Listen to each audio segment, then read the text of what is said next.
তাহলে আজকের বিষয়বস্তু যেটা নিয়ে তবু আমাদেরকে আলোকপাত করতে চলেছে সেই বিষয় আমরা একটু মনোযোগ দেবো। ঈশ্বরের সম্পূর্ণ পরিত্রাণ, the complete salvation of god. যখন ঈশ্বর তার এই পরিত্রাণের বিষয়টা সম্পন্ন করেছেন, তার মধ্যে ঈশ্বরের ন্যায়সঙ্গত ধার্মিকতার বিষয়টা অঙ্গাঙ্গিভাবে জড়িয়ে থাকবে, যেটাকে আমরা বলতে পারি আমাদের ঈশ্বর কেমন ঈশ্বর, যিনি সমস্ত কিছু সৃষ্টি করেছেন তিনি এতটাই ন্যায়সঙ্গত, এতটাই ধার্মিক যে যার মধ্যে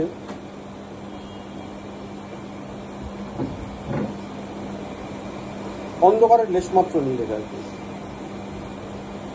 তাই ঈশ্বরের যে বিষয় ছিল, যখন ঈশ্বর সমস্ত কিছু সৃষ্টি করার পরে মানুষকে সৃষ্টি করলেন আর মানুষকে ব্লেস করলেন, আশীর্বাদ করলেন, বললেন প্রজাবন্ত বহুবংশ, আর এই ডোমেইনটা অর্থাৎ পৃথিবী এবং তার অন্তর্বর্তী সমস্ত বিষয়বস্তুর উপর বশীভূত করো,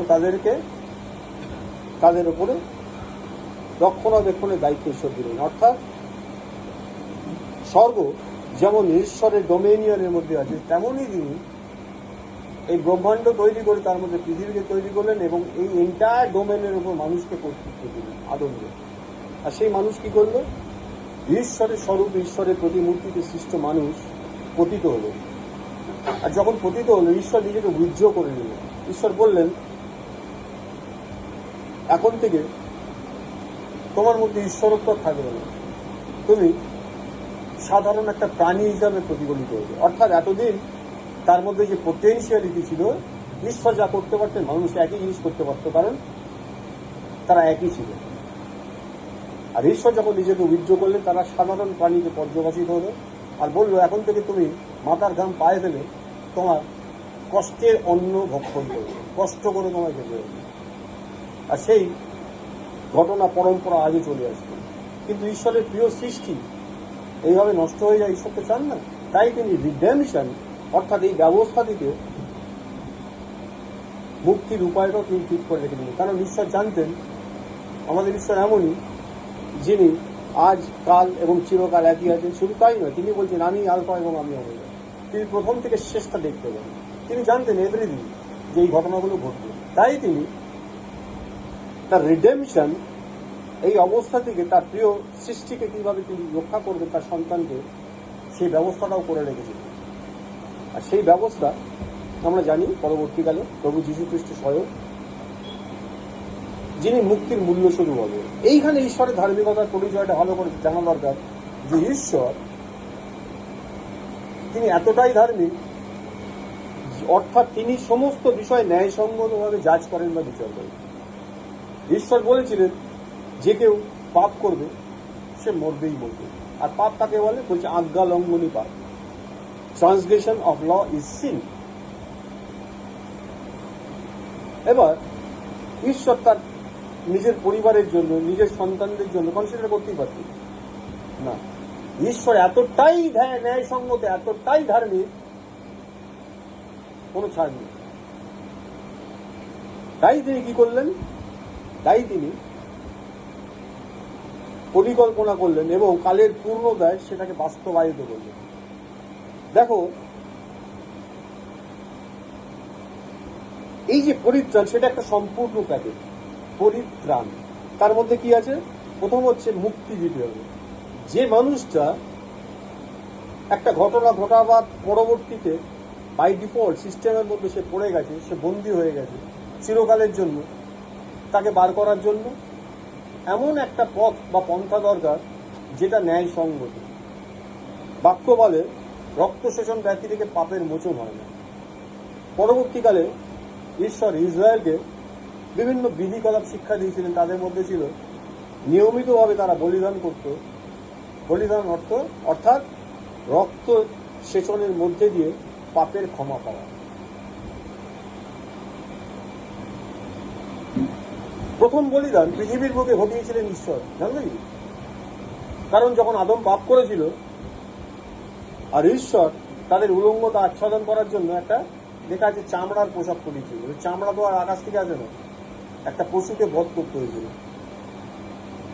মানুষের করা পতিত মানুষের ভুল বা দোষ ত্রুটি ঢাকার জন্য আরেকটা প্রাণকে বলি দিতে হয়েছিল, অর্থাৎ রক্ত সেচন করতে হয়েছিল। কিন্তু এটা ছিল একটা প্রতিচ্ছবি মাত্র।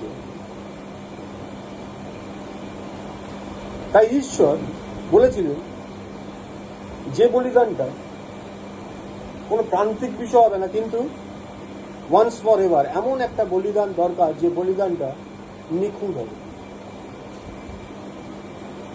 যে বলিদানটা নিষ্পাপ নিষ্কলঙ্ক হবে। এবং যেহেতু মানুষ পাপ করেছে, তাই মানুষের পাপের জন্য যে পাপ করে সে মরিবেই মরিবে। তাহলে মানুষের পাপের জন্য পশুকে মারলে তো হবে না।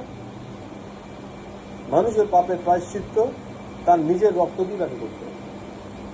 তা পৃথিবীতে এমন কোনো মানুষ নেই আদমের পাপ করার পর থেকে যারা নিষ্পাপ নিষ্কলঙ্ক হতে পারে, কারণ তাদের ডিএনএতে, তাদের সিস্টেমের মধ্যে পাপ বা সিন ঢুকে গেছে। তাই কালের পূর্ণতা ঈশ্বর নিজে এলেন পৃথিবীর বুকে, আমরা জানি প্রভু যীশু খ্রিস্ট, যিনি পুরুষের ঔরসে সৃষ্টি হননি কিন্তু পবিত্র আত্মার শক্তিতে সৃষ্ট হয়েছিলেন, মানব রূপ ধারণ করেছিলেন, পৃথিবীতে এসেছিলেন। আর তিনি এমন একজন ব্যক্তি ছিলেন যিনি সমস্ত ঈশ্বরের যা ধার্মিকতার জন্য যা যা প্রয়োজন, স্যাক্রিফিশিয়াল বলিদানের জন্য যা যা প্রয়োজন, সেই সমস্ত বিষয় তিনি সম্পূর্ণ করেছিলেন নিজের মধ্যে দিয়ে। তাই কিছু বলেছিলেন, যখন পুলিশরা তাকে চ্যালেঞ্জ করেছিল, বলেছিলেন তোমাদের মধ্যে কে আমাকে পাপী বলে প্রতিপন্ন করতে পারে? কেউ ছিল না। তাই ঘটনার পরিপ্রেক্ষিতে আমরা জানি সেই যীশু খ্রিস্ট আমাদের প্রত্যেকে যত মানুষ আছে, জন 3:16 বলছি, কারণ ঈশ্বর জগৎকে এমন প্রেম করলেন যে তার একজাত পুত্রকে দিলেন, যাতে যে কেউ তাদের বিশ্বাস করে। একজাত পুত্র, ঈশ্বরের নিজস্ব এন্টিটি, ঈশ্বর নিজেকে দিয়ে দিলেন। আর তিনি এমন একজন ব্যক্তি হিসাবে নিজেকে প্রেজেন্ট করলেন যার মধ্যে অন্ধকারের লেশ মাত্র নেই, নিষ্পাপ নিষ্কলঙ্ক মেষ হিসাবে তিনি প্রতিফলিত হলেন। জন দ্য ব্যাপটিস্ট বলেছিল, ওই দেখো ঈশ্বরের মেষ শাবক যে জগতের পাপবান হয়ে যাবে। তাহলে ঘটনার পরিপ্রেক্ষিতে আমরা দেখলাম প্রভু যীশু হচ্ছেন, ঈশ্বর একটা ব্যবস্থা করলেন যে প্রভু যীশু হবেন রিডেমশন অফ সিন। প্রভুর মৃত্যু কি হবে? মানুষের যে পাপের জন্য যে দায় ছিল, সেই দায়ের মূল্য তিনি চুকিয়ে দিলেন। তো পরিত্রাণ কি এই? বলে না, পরিত্রাণ এর বাইরেও অন্য কিছু। এটা তো হলো ঈশ্বরের সঙ্গে যে শত্রুতা সৃষ্টি হয়েছিল, যে শত্রুতাকে ধ্বংস করে দেওয়া। কিন্তু পরিত্রাণটা তাহলে কি? যে মুক্তিটা প্রভু যীশু খ্রিস্ট নিয়ে এলেন, সেই মুক্তিটা ছিল ন্যায়সঙ্গত এবং ধার্মিকভাবে, জুডিশিয়াল জাজ রিডেমশন বলছে। এর বাইরে আর অন্য কোনো পথ ছিল না। যে বিচার ব্যবস্থা দেওয়া হয়ে গেছিল, যে পাপ করে সে মরিবেই মরিবে, সেটা করতে এটা ছাড়া কোনো পথ ছিল না। এটাকে বলছে জুডিশিয়াল রিডেমশন। আরেকটা বিষয় হচ্ছে তার অর্গানিক স্যালভেশন, তার জৈবিক পরিত্রাণ। সেটা কেমন? দেখো, ঈশ্বরের যে এই ন্যায়সঙ্গত মুক্তির ব্যবস্থা, এটাই হচ্ছে ঈশ্বরের যে কমপ্লিট প্যাকেজটা পরিত্রাণের জন্য। পরিত্রাণ গ্রহণ করতে গেলে যে কমপ্লিট প্যাকেজটা দরকার বিশ্বাসীদের জন্য, সেটা আসে যখন ঈশ্বরের এই জৈবিক বা অর্গ্যানিক, কেন জৈবিক বলছি, অ্যাবসলিউটলি এর সঙ্গে অন্য কিছু মিশ্রিত হতে পারে। ন্যাচারাল সিস্টেম থেকে ঈশ্বর ডেভেলপ করেছেন এই পরিত্রাণটা। উদ্দেশ্য কি? যেন ঈশ্বরের সম্পূর্ণ যে উদ্দেশ্যে তিনি আদমকে সৃষ্টি করেছিলেন, যে অবস্থায় সৃষ্টি করলেন, সেই অবস্থায় তাকে ফিরিয়ে দেওয়া।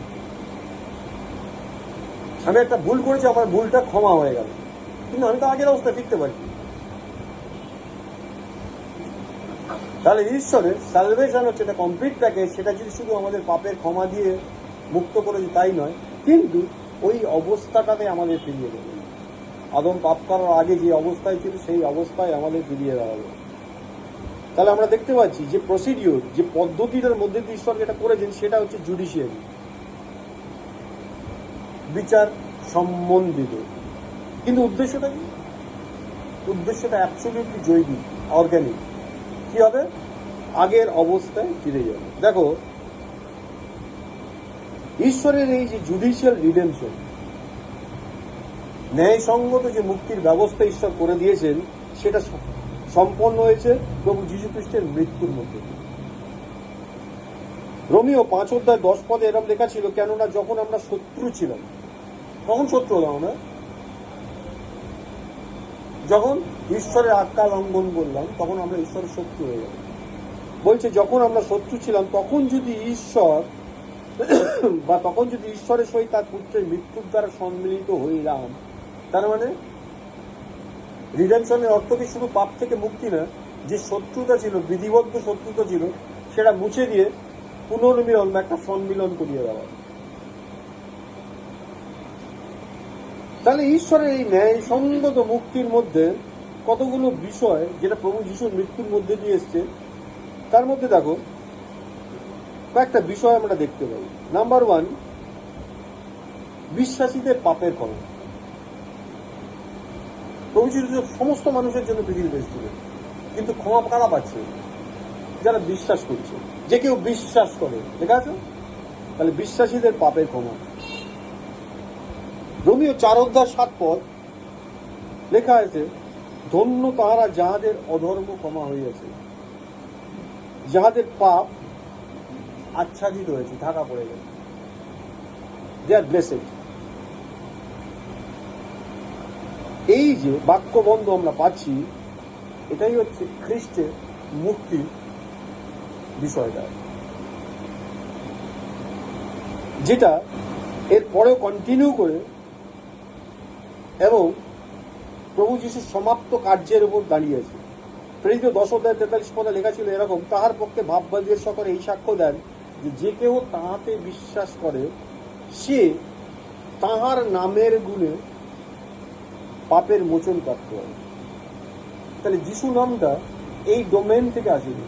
আমরা জানি গাব্রিয়েল দূত যখন মরিয়মের সঙ্গে দেখা করেছিল আর বলে দিয়েছিল, ঈশ্বর তোমাকে নির্বাচিত করেছেন আর পবিত্র আত্মার শক্তিতে তোমার গর্ভে যে পবিত্র সন্তান জন্মাবেন তার নাম হবে যিশু। তাহলে যিশু নামটা এই ডোমেনের না, ঈশ্বরের নিজস্ব নাম। আর তাই বলছে যে নামের গুণে আমাদের পাপ মোচন প্রাপ্ত হয়। ইফিসীয় 1:7 বলছে, যাহাতে আমরা তাহার রক্ত দ্বারা মুক্তি অর্থাৎ অপরাধ সকলের মোচন পাইয়াছে। একটা কন্ডেমনেশন আমাদের উপর এসে গেছে, উদ্ধার পাওয়ার পথ নেই, যে পাপ করে সে মরিবেই মরিবে। বলছে প্রভু যিশুর রক্ত আমাদেরকে এই কন্ডেমনেশন থেকে মুক্ত করে দিয়েছে, এই দায় থেকে মুক্ত করে দিয়েছে। ইয়া তাহার সেই অনুগ্রহ ধন অনুসারে হয়েছে। অর্থাৎ এটা আমরা লাভ করেছি কি করে? কিছু করে তো? কিচ্ছু করে না, শুধুমাত্র ঈশ্বরের অনুগ্রহের জন্য আমরা এটা পেয়েছি। 1 করিন্থীয় 15:3 বলছে, শাস্ত্র অনুসারে খ্রিস্ট আমাদের পাপের জন্য মরেছিলেন। বাইবেল আমরা যদি দেখি, যীশু খ্রিস্টের মৃত্যুটা তার কারণে হয়নি। পাইলেটের সামনে যখন ফাইনালি নিয়ে গেছে, তার উপর সমস্ত দোষারোপ চাপিয়ে দিয়ে পাইলেট কি বলেছিল, পিলাত কি বলেছিল, আমি কোনো দোষ খুঁজে পাচ্ছি না, মৃত্যুদণ্ড দেওয়ার মতো কিছু এর মধ্যে পাচ্ছি না, আমি একে ছেড়ে দেব বলেছিল। তার মানে মানুষের জুডিশিয়ারি সিস্টেম অনুযায়ী তিনি পারফেক্ট, প্রমাণ হয়ে গেছে। তাহলে যিশু কার জন্য মরলেন? নিজের জন্য তো না। যিশু বললেন শাস্ত্র অনুসারে তিনি আমাদের পাপের জন্য মরলেন, ফর আওয়ার সিন। এটা হচ্ছে প্রাথমিক এবং প্রধান আশীর্বাদ ঈশ্বরের পরিপূর্ণ মুক্তি, কমপ্লিট সালভেশনের অন্যতম শব্দ। আমাদের পাপের জন্য তিনি নিজেকে দিলেন। নাম্বার 2, প্রথমটা আমরা কি দেখলাম? পাপের ক্ষমা বিশ্বাসীদের জন্য। দ্বিতীয় বিষয়টা হচ্ছে ঈশ্বরের ন্যায়সঙ্গত আচরণ বিশ্বাসীদের প্রতি। রোমিও 3:24 বলছে, উহারা বিনামূল্যে তাঁহারই অনুগ্রহে খ্রিস্ট যিশুতে প্রাপ্য মুক্তি দ্বারা ধার্মিক গণিত হয়। তাহলে একটা হচ্ছে রেমিশন অফ সিন, পাপের ক্ষমা হয়ে গেছে। তারপরে ঈশ্বরের কাছে অ্যাকসেপ্টেন্স হয় আমার জন্য? ঈশ্বর তো অন্ধকারের সঙ্গে ঈশ্বরের কোনো সম্পর্ক থাকে না। আমি দোষ করেছিলাম, আমার দোষের মূল্য চুকিয়ে দেওয়া হয়েছে, কিন্তু ব্যক্তিটা আমি সেই একই ব্যক্তি আছি। তাহলে ধার্মিকতার পরে কি আসছে দেখতে পেয়েছো? ধার্মিকতার পরে আমরা কি দেখতে পাচ্ছি, কি আসছে?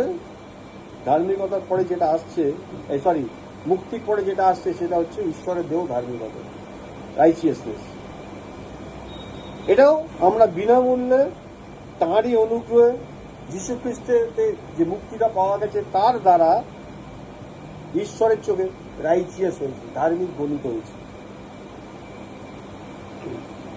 এই কাজটা সম্পূর্ণভাবে ঈশ্বরের, এখানে মানুষের কোনো বিষয় নেই। অর্থাৎ ঈশ্বর কাকে গ্রহণ করবেন, কাকে গ্রহণ করবেন না, কাকে অ্যাপ্রুভ করবেন, কাকে ডিসঅ্যাপ্রুভ করবেন, এটা তার হাতে, তাই তো? আমি আমার বাড়িতে কাকে ঢুকতে দেবো আর কাকে ঢুকতে দেবো না তার হাতে? যে আসছে তার হাতে না যার বাড়ি তার হাতে? শিওর? কনফার্ম? দেখো একদম 100% কনফার্ম, যার বাড়ি তার হাতে। এইবারে যেহেতু তিনি ঈশ্বর, অর্থাৎ তিনি যে গ্রাউন্ডে এটাকে করছেন সেই গ্রাউন্ডে সলিড হতে হবে, কারণ তিনি ন্যায়সঙ্গত এবং ধার্মিক, তার মধ্যে পক্ষপাতিত্বের কোনো বিষয় থাকবে না। ভেরি ক্লিয়ারলি এই বিষয়টা আমাদের বুঝতে হবে। তাহলে ঈশ্বর কাকে তার বাড়িতে ঢুকতে দেবেন? একটা হচ্ছে তিনি ঠিক করবেন কাকে বাড়িতে ঢুকবে, অন্য কারোর অধিকার নেই, তাই তো? এটা বোঝা যাচ্ছে। এবার তিনি যেহেতু ন্যায়সঙ্গত, তিনি ধার্মিক, তিনি কাকে বাড়িতে ঢুকতে দেবেন? কাকে? হ্যাঁ, কেমন পবিত্র ব্যক্তি জগতে অনেক ভর্তি আছে। আরে প্রভু যিশুর রক্ত তো পবিত্র হয়ে আছে। হ্যাঁ, তাকে তো তিনি মুক্তি করে দিয়েছে, মুক্ত করে দিয়েছে, কাকে বাড়িতে ঢুকতে দেবে? আলো আর অন্ধকারকে এক জায়গায় থাকতে পারে? ভালো করে শুনি ব্যাপারটা, ভালো করে বোঝার চেষ্টা করি। দেখো, এই যে দ্বিতীয় বিষয়টা বলছি, ঈশ্বরের ন্যায়সঙ্গত অবস্থান বিশ্বাসীদের পক্ষে। তিনি কিন্তু কোনোভাবে কম্প্রোমাইজ করেন না, তার স্ট্যান্ডার্ডকে তিনি কখনো চেঞ্জ করেন না। আদিতে তিনি যা ছিলেন এখনো তিনি তাই, অনন্তকাল তিনি একই থাকবেন, তার স্ট্যান্ডার্ডে কোনো নড়চড় হবে। তাহলে সেই স্ট্যান্ডার্ডের ঈশ্বর তাকে বাড়িতে ঢুকতে দেবে। একটা মানুষ ভুল করেছিল, ঈশ্বর একটা ব্যবস্থা করেছেন, তার মধ্যে কিন্তু ক্ষমা হয়ে গেছে। তাই মানুষটা ফাইনালি কিন্তু ভুলের মানুষ।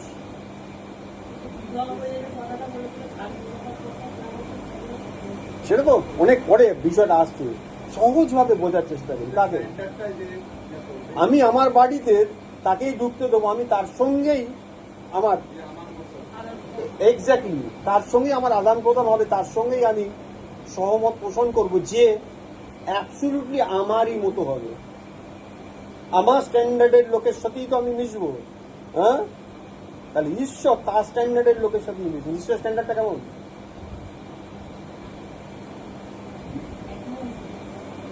তাহলে যারা মুক্তি পেয়েছে তাদের স্ট্যান্ডার্ডটা যদি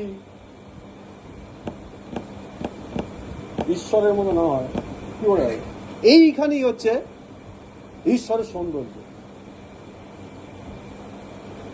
দেখো বিশ্বাসী কি কি ব্যবস্থা করছেন এখানে বললাম আমরা এক্ষুনি 3:24 পদে, উহারা বিনামূল্যে তারই অনুগ্রহে খ্রিস্ট যিশুতে প্রাপ্য মুক্তি দ্বারা ধার্মিক গণিত হয়। যে ধার্মিকতাটা ঈশ্বরের, সেম ধার্মিকতা ওর ওপরেও অ্যাপ্লাই করা হয়। সেইটা যে ধার্মিকতাটা অ্যাপ্লাই করা, সেটা ওই ব্যক্তিটার নয়, সেটা কার? ঈশ্বরের। ঈশ্বরের ধার্মিকতা দিয়ে ওকে র্যাপ আপ করা হয়। That is the beauty of salvation. পরিত্রাণের সৌন্দর্য এখানে। এই ব্যাপারটা যদি বুঝতে না পারি, তাহলে আমরা ভাবতে পারি যে আমরা যে বিশ্বাস করলি পরিত্রাণ পাই। যে আজকে সারা পৃথিবীতে, সারা জগতে খ্রিস্টানদের যা অবস্থা, প্রভুতে বিশ্বাস করেছি, পরিত্রাণ পেয়ে গেছে, একদিন স্বর্গে চলে গেছে। বিষয়টা সেরকম নয়। বাইবেল স্টাডিতে আমরা দেখতে পাচ্ছি, পার পেয়ে গেলেও একটা জায়গায় আটকাতে হবে, খ্রিস্টের বিচারকের সম্মুখে হিসাব দিতে হবে। এনিওয়ে, সেটা পরের বিষয়। তাহলে ঈশ্বরের হাতে আছে তিনি কাকে অ্যাপ্রুভ করবেন, কাকে ডিসঅ্যাপ্রুভ করবেন। কাকে অনুমোদন দেবেন আর কাকে দেবেন না। এক্ষেত্রে কাকে অনুমোদন দিচ্ছেন?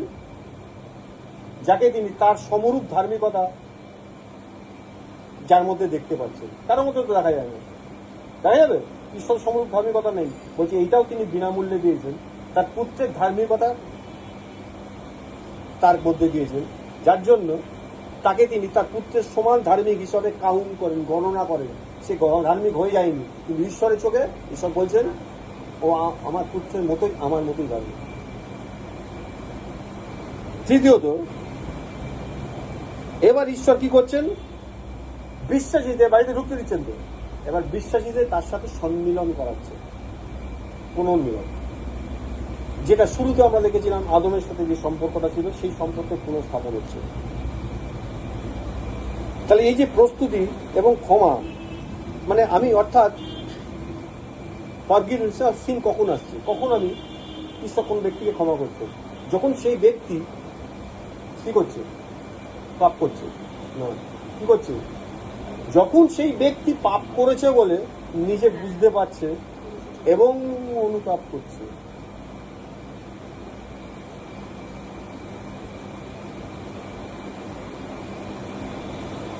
তাহলে অনুতাপিত ব্যক্তি যে পাপ করেছে, তার পাপের ক্ষমা পাওয়াটা ঠিক আছে।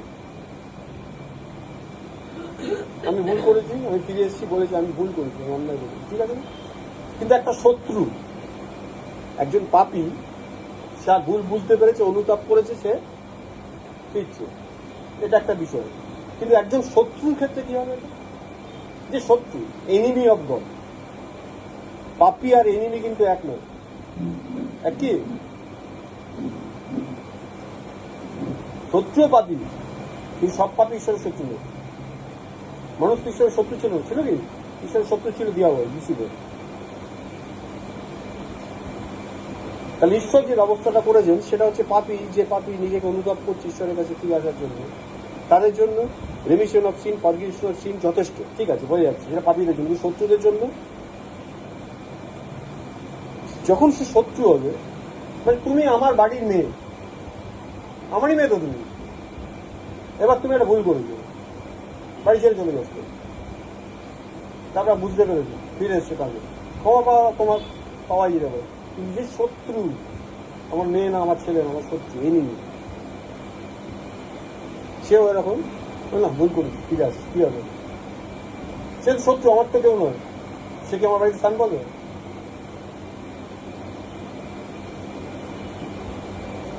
এইখানে এই মজাটা ঈশ্বরের। দেখো, ঈশ্বর শত্রুর সঙ্গে রিকনসিলিয়েশন করছেন, পুনর্মিলন করছেন। বলছেন আমরা ছিলাম ঈশ্বরের সিস্টেমের বাইরে, বহিষ্ঠ প্রজাবৃন্দের বাইরে, তার শত্রু, এনিমি। আমাদের অবস্থানটা ভালো করে বলি, আমরা তার নিজস্ব প্রজা নই, আমরা আব্রাহাম থেকে উদ্ভূত হইনি, তাই তো? আমরা অ্যাবসলিউটলি কে করতে গেছি কি জানি। তাহলে আমরা বাইরে, আর আমরা কি করতাম? ঈশ্বরের ঘৃণিত সব জিনিসে আমরা রক্ত রাখতাম, এবং শুধু তাই না, ঈশ্বরকে রেজিস্ট করতাম। ভালো করে শুনুন, আমরা ঈশ্বরকে রেজিস্ট করতাম, ঈশ্বরকে বাধা দিতাম। তাহলে আমরা অ্যাবসলিউটলি এনিমি অফ গড। তাহলে ঈশ্বরের পুনর্মিলন বিশ্বাসীদের সাথে তার সাথে করছে। এবার যে শত্রু ছিল, সেই শত্রু কি করলো? ঈশ্বরের ব্যবস্থাটা আমোদ করলো। কিন্তু সত্যি তো এটা তো হতে পারে না। সে মন ফেরানো, মন ফিরিয়ে, পুত্র কন্যার মন ফেরানোর দরকার আছে? পুত্র কন্যা কি করতে পারে? ভুল করেছি, অমুক করেছি। এখানে বলছে শত্রু, সে মন ফিরিয়েছে, মন ফিরিয়ে ঈশ্বরের এই ক্ষমাটাকে লাভ করে। ক্ষমা লাভ করার পরে কি হয়েছে? ঈশ্বর তাকে মুক্ত করে দেন, পাপের ক্ষমা করে দিয়েছে, ঠিক আছে, কারণ ঈশ্বর সকলের জন্য একই, তিনি ন্যায়সঙ্গত ঈশ্বর। তারপরে কি ঘটলো? তারপরে সেই ব্যক্তিকে নিজের কাছে গ্রহণ করার জন্য, পুনর্মিলন করার জন্য তিনি এই ব্যবস্থাটা করে দিয়েছেন। তাদের salvation is a complete package, যার মধ্যে তিনটে বিষয় রয়েছে: পাপের ক্ষমা,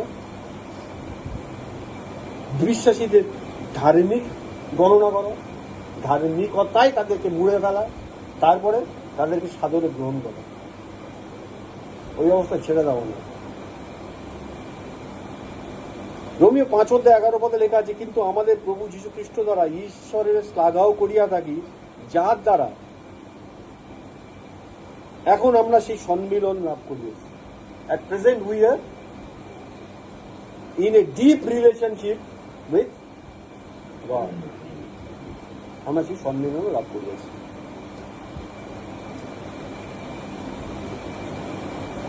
রোমিও 3:24 বলছে, উহারা বিনামূল্যে তাহারই অনুগ্রহে খ্রিস্ট যিশুকে প্রাপ্য মুক্তি দ্বারা ধার্মিক গণিত হয়।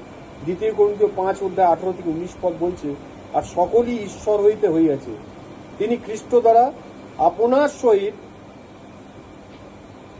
আমাদের সম্মিলন করিয়াছেন। ঈশ্বর প্রভু যীশু খ্রিস্টের দ্বারা নিজের সহিত আমাদেরকে কানেক্ট করে দিয়েছেন, সম্মিলন করিয়াছেন, এবং সম্মিলনের পরিচর্যা পদ বলছেন, পদ দিচ্ছেন আমাদেরকে দিয়েছেন। 19 বলছে, বস্তুত ঈশ্বর খ্রিস্টে আপনার সহিত জগতের সম্মিলন করাইয়া দিয়েছিলেন। জগৎকে, এনিমি অফ গড, ইসরায়েল জাতির কথা বলছেন এখানে, মানে জগৎ, ইসরায়েল জাতি তো আছেই এর মধ্যে, এবার বলছে জগৎকে নিজের সঙ্গে সম্মিলন করে দিতেছিলেন, তাহাদের অপরাধ সকল, শত্রুদের তো অপরাধ আছে, তাহাদের অপরাধ সকল আর তাহাদের বলিয়া গণনা করিলেন, আর ধরলেন না। তাহলে পরিত্রাণের বিষয়টা ভালো করে বোঝো। তাহলে সম্মিলন কখন হচ্ছে? যখন তিনি তাদের অপরাধটা তাদের বলে গণনা করছেন। অর্থাৎ এই বিষয়টা কিভাবে হয়েছে? যখন আমরা জাস্টিফাইড হয়েছি, যখন আমরা ধার্মিক হয়েছি। আজ আমরা কবে ধার্মিক হলাম?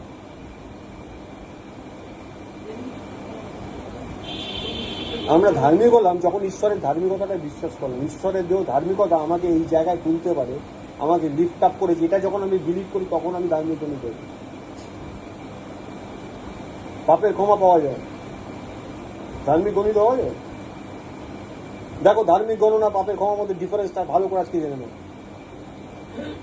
প্রভু যীশু খ্রিস্ট ছিলেন, তিনি আমাদের সমস্ত পাপবাদ নিজের উপর, যে কেউ বিশ্বাস করেছে, মুখে স্বীকার করেছে, তিনি তার পাপের মোচন করেছেন। তার রক্ত, তার সেচিত রক্ত আমাদের প্রত্যেকের জন্য অলরেডি চুকিয়ে দেওয়া যায়।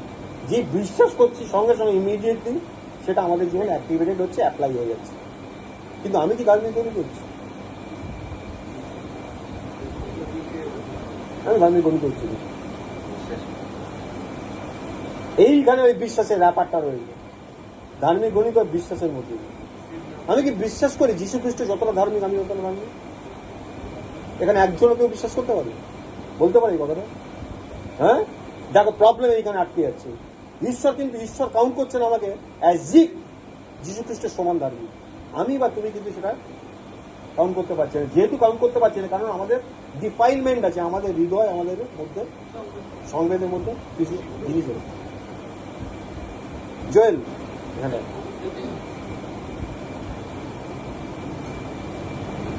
আর যতক্ষণ এই জিনিসটা আছে,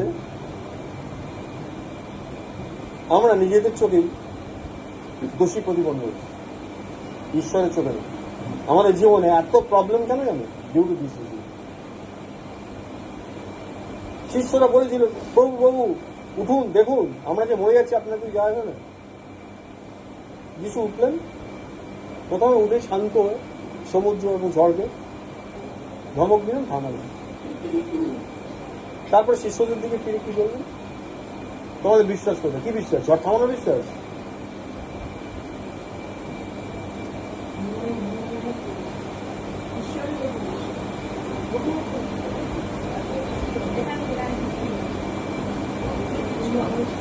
আমি ভয় পাচ্ছি কেন? ঝড় আসবে, এ হবে, আমার কিছু একটা হবে, আমি মরে যাবো। ঈশ্বর আমাকে একটা অ্যাসাইনমেন্টে পাঠিয়েছে। রাজা ঋতুতে দেশে যাচ্ছিল, যেটা থেকে পাঠাচ্ছিল, ওরা নিজেরা প্ল্যান করে যাচ্ছিল তো। তাহলে ঈশ্বর যখন আমাকে কোনো দায়িত্ব দিয়েছেন, কোনো একটা জায়গায় পাঠাচ্ছেন, এটা তার ব্যাপার। যাকে পাঠাচ্ছে সে যতক্ষণ না সেই জায়গাটা পৌঁছেছে, তার কাজ তো শুরু হচ্ছে না, ততক্ষণ সে পর্যন্ত সে বিশ্রামে আছে, সে তাই করছিল, নৌকো খোলে আরাম করে ঘুমোচ্ছিল শান্তিতে। শিষ্যরা ব্যতিগ্রস্ত হচ্ছিল। কেন ব্যতিগ্রস্ত হচ্ছিল? তাদের মনে ওই জিনিসটা ছিল। কি জিনিসটা ছিল? হ্যাঁ, আমরা পাপে ক্ষমা টমা পেয়ে গেছি, কিন্তু মনেও তো যেতে পারি এইসব সিচুয়েশন থেকে বেরোতে পারি। মানে আমরা তো আর যিশুর মতো নই। কোনোদিনই তুমি যিশুর মতো হবে না, বাইবেল বলছি, কোনোদিনই তুমি হবে না। কিন্তু ঈশ্বর তোমাকে যিশুর মতোই দেখে, যদি তুমি সেটাকে বিশ্বাস করতে পারো। ঈশ্বর বললে তোমার বিশ্বাস কোথায়, এই বিশ্বাসটা নেই।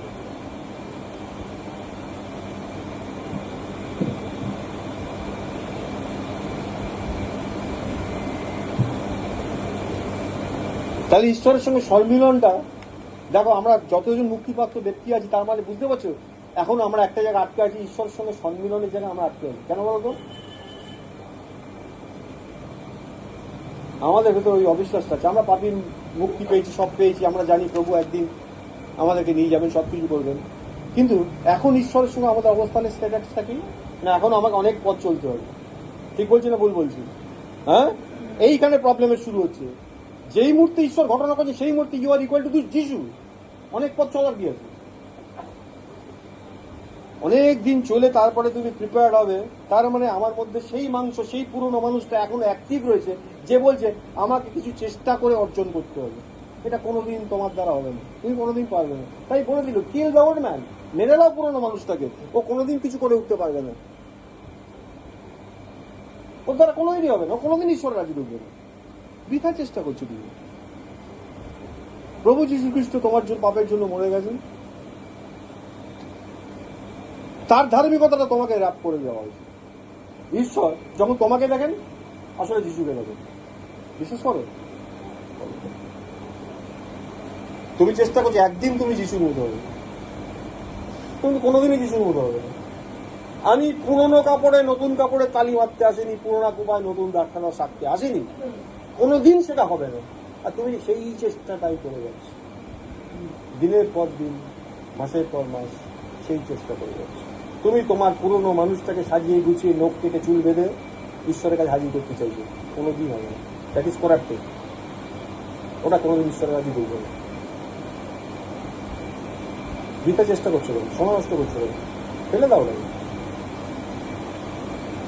যে নতুন মানুষটাকে, যে নতুন সৃষ্টিটা তোমার মধ্যে হয়েছে সেটাকে নিয়ে চলো। ওর কি বলছে? আমি আমার পশ্চাৎকৃত বিষয় সকল, আমি খ্রিস্টের শ্রেষ্ঠতা পর্যন্ত আমার সমস্ত অর্জিত জিনিসপত্র, মানে কি আমার পুরোনো মানুষটাকে আমি ডিস্ট্রয় করে দিচ্ছি, ওটাকে আমি চাই না, ওটাকে নিয়ে চলবো না। ফেলে দিয়ে কি করছে? সামনে একটা টার্গেট সেট করা আছে, টার্গেটটা দৌড়তে গেলে কি হবে? এনার্জি চাইবে, কোথেকে আসছে? পুরোনো মানুষটাকে ফেলে দিয়ে আসছে, এনার্জিটা কোথেকে আসছে? নতুন মানুষটা দিকে আসছে।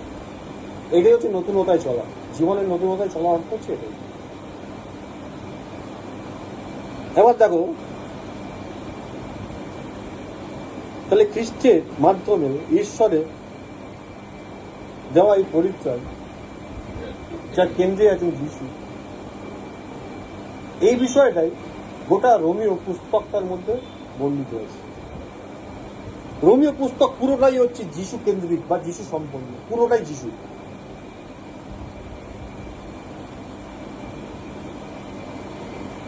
রোমীয় পুস্তককে যদি বিভিন্ন ভাগে ভাগ করা যায় তাহলে অনেকগুলো অধ্যায় আমরা দেখতে পাবো, অনেকগুলো ভাগ দেখতে পাবো। কোনো ভাগে আমরা দেখতে পাবো কন্ডেমনেশন অফ সিন,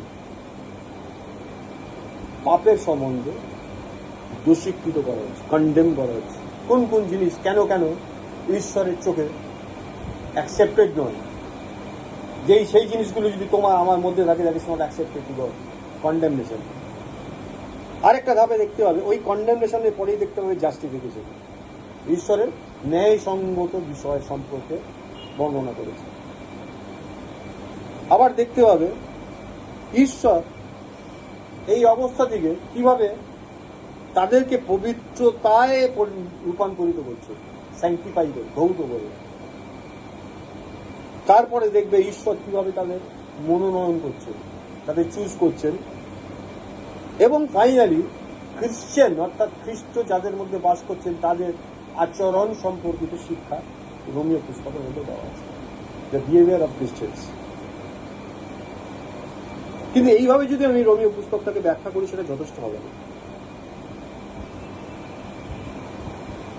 রোমীয় পুস্তককে এইভাবে বলা উচিত, যদি একটা বৃত্ত আমি দেখি, আমরা যে বৃত্ত বা সার্কেল ড্র করি তার একটা কেন্দ্র থাকে। রোমীয় পুস্তকটা হচ্ছে এরকম, যার কেন্দ্রে খ্রিস্ট এবং তার সার্কামফারেন্স অর্থাৎ তার সমস্ত পরিধি জুড়ে খ্রিস্ট। বৃত্তের কেন্দ্রে খ্রিস্ট, পরিধিটার পুরোটা খ্রিস্ট। তার মানে আভ্যন্তরীণ বিষয়টা কি? খ্রিস্টময়। রোমিও পুস্তক হচ্ছে সেই রকমই একটা বই, যার কেন্দ্রে খ্রিস্ট, যার সমগ্রটাই খ্রিস্ট।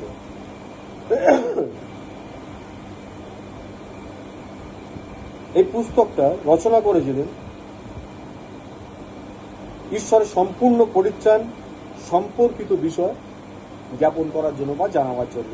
রোমিও 1:17 শুরুতে এরকম লেখা ছিল, কারণ ঈশ্বর দেও একটা ধার্মিকতা সুসমাচারে প্রকাশিত হয়েছে। এই যে ধার্মিকতাটা, এটা ঈশ্বর থেকে এসছে, যেটি স্বয়ং খ্রিস্ট, হুইচ ইজ ক্রাইস্ট। ঈশ্বরের এই ধার্মিকতা নয় একটা মহান বিষয়, কারণ তার মধ্যে একটা ঈশ্বরের অন্তর্নিহিত শক্তি আছে, যেটাকে পরিত্রাণের শক্তি বলছে। এই ধার্মিকতার মধ্যে একটা হিউজ পাওয়ার আছে, যেটা সলিড এবং দৃঢ়, ফাঁপা নয়। অর্থাৎ ঈশ্বর যে তার রাজ্য স্থাপন করবে, ঈশ্বরের যে সিংহাসন, তার ভিত্তিমূলের উপর এটা দাঁড়িয়ে। সেটা কেমন? Solid and strong.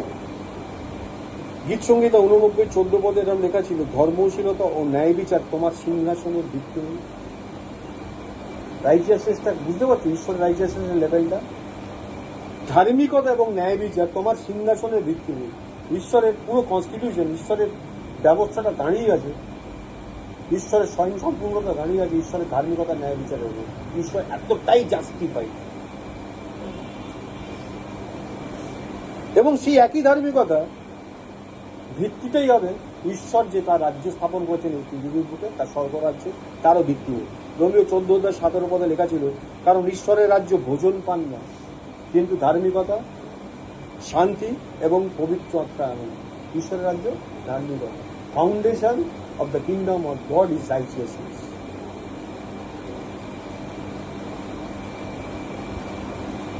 যদি কোনো ধার্মিকতার বিষয় না থাকতো, ঈশ্বরের এই বিষয়টা যদি না থাকতো, তাহলে ঈশ্বর বলে কিছু থাকতো না, জানো? অনেক মানুষকে বলতে শোনো না, এখনো পৃথিবীতে কিছু ভালো মানুষ আছে, তাই চন্দ্র সূর্য উঠছে। শোনা কথাটা? আসলে পৃথিবীতে কোনো মানুষই ভালো নেই। ঈশ্বরের ধার্মিকতা, ঈশ্বর অবস্থান করছে বলে এক্সিস্ট করছে, বিষয়টা হচ্ছে তাই। ঈশ্বরের ধার্মিকতা এতটাই যে এখনো এভরিথিং এক্সিস্ট। যদি ঈশ্বরের ধার্মিকতা না থাকতো, ঈশ্বর উড়ে বেরিয়ে চলে যেতেন কবে, ঈশ্বরই খতম হয়ে যেতেন। আর যেহেতু ঈশ্বর খতম হয়ে যেতেন, এন্টায়ার ইউনিভার্সটা কোলাপস করে যেত ঈশ্বরের সৃষ্টিটা, আর আমরা থাকতামই না। তাহলে আমরা এক্সিস্ট করছি, ইউনিভার্স এক্সিস্ট করছে, এখনো ভালো লোক আছে বলে নয়। ঈশ্বর, ওই ঈশ্বর এখনো আছেন বলে চিরকাল তিনি থাকবে, আর তার স্ট্যান্ডার্ডটা একই হচ্ছে, তার ধার্মিকতার স্ট্যান্ডার্ড। সমস্ত কিছু ঠিক আছে ঈশ্বরের ধার্মিকতা কারণে। ঈশ্বরকে চ্যালেঞ্জ করা বা কেউ নেই, কোনো বিষয় নেই। বাইবেলে পড়ে দেখবে, ঈশ্বর যখন মাঝে মাঝে বলছেন, ডাকো, কে আছে আমার সামনে আসুক, আমাকে দেখিয়ে দিই। এনিবডি, এনিথিং, এনি পাওয়ার। চ্যালেঞ্জ করছেন তো? কেউ নেই। এই চ্যালেঞ্জ করা যায় কেন? কখন যায়? যখন তিনি তার ধার্মিকতা এক্সিস্ট করেন ফরএভার।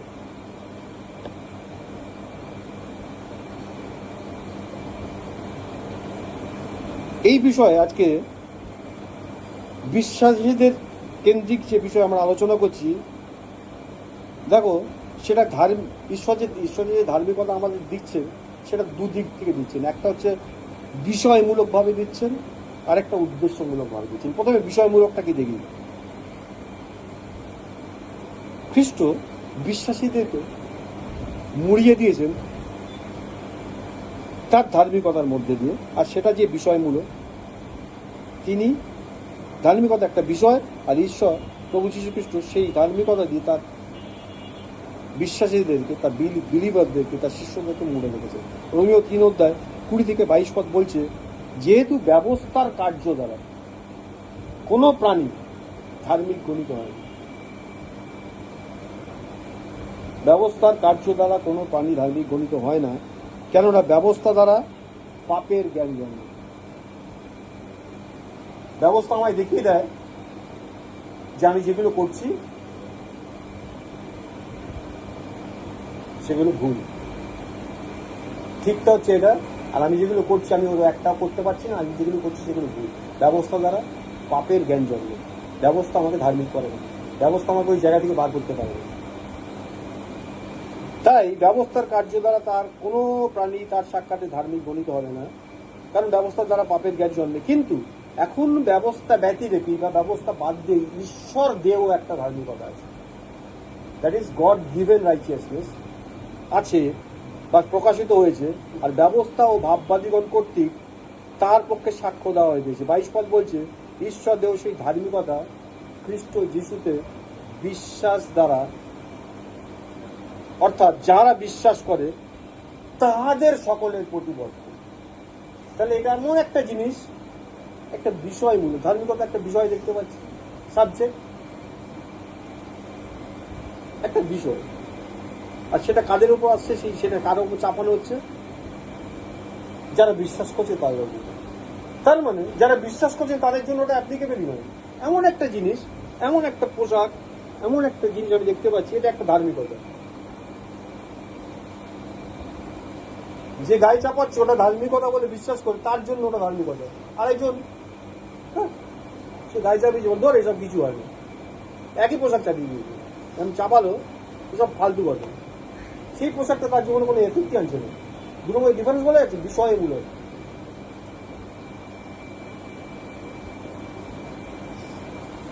এক্সাম্পল হিসাবে বলা যেতে পারে প্রডিগাল সন, অপব্যয় পুত্রের কথা মনে আছে? এখানে পরিষ্কার প্রভু যীশু খ্রিস্টের বিষয়টা বা পিতা ঈশ্বরের বিষয়টা পড়ে যাচ্ছে। প্রডিগাল সন বা অপব্যয় পুত্র কে ছিল? বাবার ছেলেদের একজন, যে তার সমস্ত অংশ নিয়ে বেরিয়ে চলে গেছিল, তাই তো? যখন বেরিয়ে চলে গেছিল তারপর অনেক ঘটনার মধ্যে দিয়ে আমরা জানি তার জীবনে দুঃসময় ঘনিয়ে এলো, আর সে মনে মনে ভাবলো আমার বাবার বাড়িতে চাকর বাকররা এর থেকে ভালোভাবে আছে, আমি ফিরে যাই বাবার কাছে, গিয়ে বলবো ছেলে হওয়ার তো যোগ্যতাই আমার নেই, অ্যাটলিস্ট চাকরের মতো একটা যদি আমাকে ট্রিট করে। এই বলে সে ফিরে আসছে, আমরা জানি ঘটনাটা। আর লেখা আছে বাবা ছাদের উপর দাঁড়াচ্ছিল। ঈশ্বর দেহ ধার্মিকতা কিরকম দেখো, যেটা প্রিসাইসলি আমি বলছি, যেটা বিষয়মূলক। আচ্ছা, ছেলেটা টাকা পয়সা উড়িয়ে দিয়ে যখন ফিরে আসছে সব মালপত্র নিয়ে আসছে তো সঙ্গে করে, যা ক্ষয়ক্ষতি করেছে বাবার সংসারে সব আবার রিকভার করে আসছে তো, সব উড়িয়ে পুড়িয়ে আসছে, যেভাবে আসছে ভগ্নদশা। আর দূর থেকে বাবা দেখতে পেয়ে বাড়ি থেকে নেমে এগিয়ে যাচ্ছে ছেলের দিকে, দৌড়চ্ছে।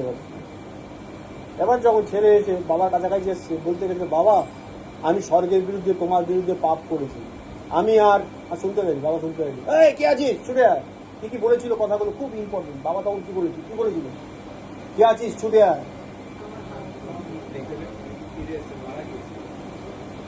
তো বলতে পারবে এক্সাক্ট কথাগুলো? ওর হাতে আংটি দাও, আর সবচেয়ে উৎকৃষ্ট পোশাকটা ওকে দাও। কোন পোশাকটা দাও?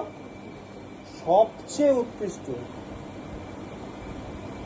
দ্য হাইয়েস্ট এলিমেন্টেড গার্মেন্ট, যেটা বাবা পরে। কে পরে সবচেয়ে উৎকৃষ্ট পোশাক বাড়ির মধ্যে? কর্তা পরে তো।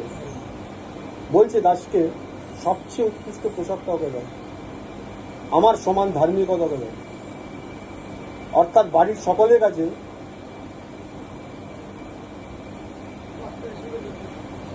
বুঝতে পারছো? আচ্ছা, ও কি ও যেটা পাচ্ছে পাওয়ার যোগ্য? পাওয়ার যোগ্য নয়। দেখো বিষয়ভিত্তিক ধার্মিকতা কিভাবে আসছে, এটা হচ্ছে সবচেয়ে গ্রেটেস্ট এক্সাম্পল আমার মনে হয়। জিরোমিওতে তুমি যদি যাও, আর 23:6 লেখা আছে, তার সময় জিহুদা পরিত্রাণ পাইবে ও ইসরায়েল নির্ভয় বাস করিবে, আর তিনি এই নামে আখ্যাত হইবেন সদাপ্রভু আমাদের ধার্মিকতা। যখন বড় ভাই ফিরে এসেছিল আর বাইরের দিকে কোলাহল নাচ গানের আওয়াজ শুনে গেছিল, বাইরে কি হচ্ছে, তোমার ভাই ফিরে এসছে আর তোমার বাবা সবচেয়ে ভালো পশুরা মেরেছে, সবচেয়ে বড় ভোজের আয়োজন করেছেন আপনি নেন। তার মানে বাড়িতে যত লোকজন আছে তাদের কাছে তারা কি নেক্সট টু বস। ছোট ছেলে এখন নেক্সট টু বস, বড় ছেলে থেকে ওপরে চলে গেছে।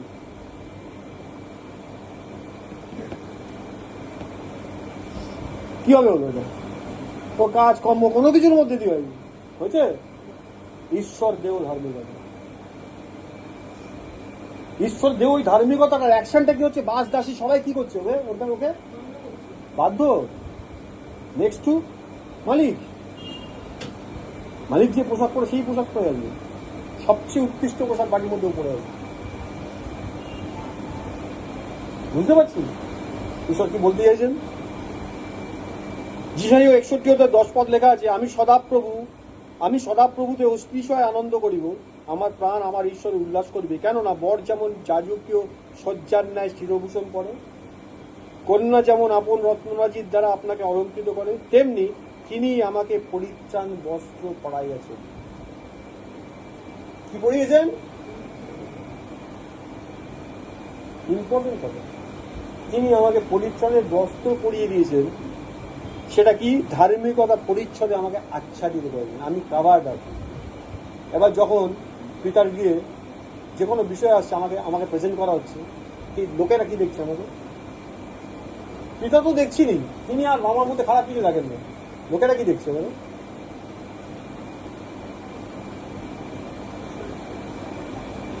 তাহলে ঈশ্বরের সঙ্গে সম্মিলনের বিষয়ে বুঝতে পারছো? এমনি এমনি করছেন না।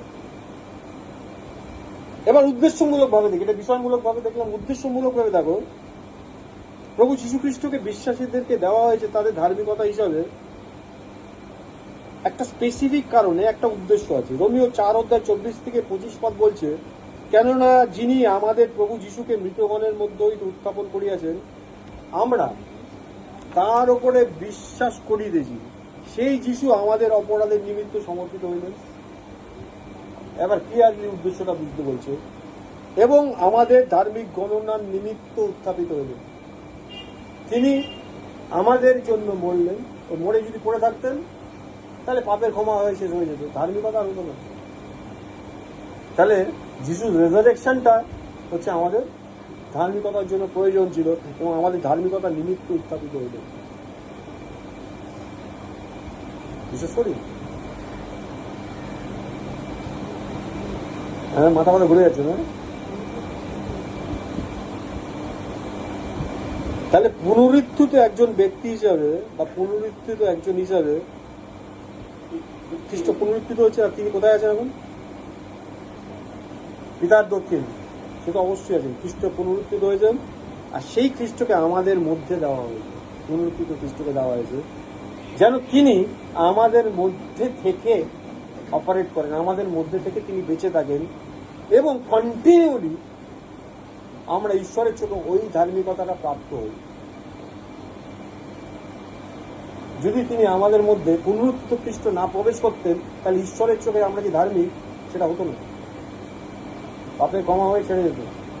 ধার্মিক গণনা করার জন্য পুনরুত্থিত খ্রিস্ট আমাদের মধ্যে এসেছেন, আমরা র্যাপড আপ করি। এইটা হচ্ছে সেই ধার্মিকতার পরিচয়, পুনরুত্থিত খ্রিস্ট। তাহলে ঈশ্বরের এই যে ঘটনাগুলো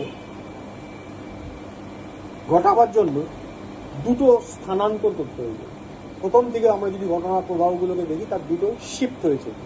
একটা হচ্ছে রিয়েল, মানে বাস্তব, এবং অবস্থানগত স্থানান্তর।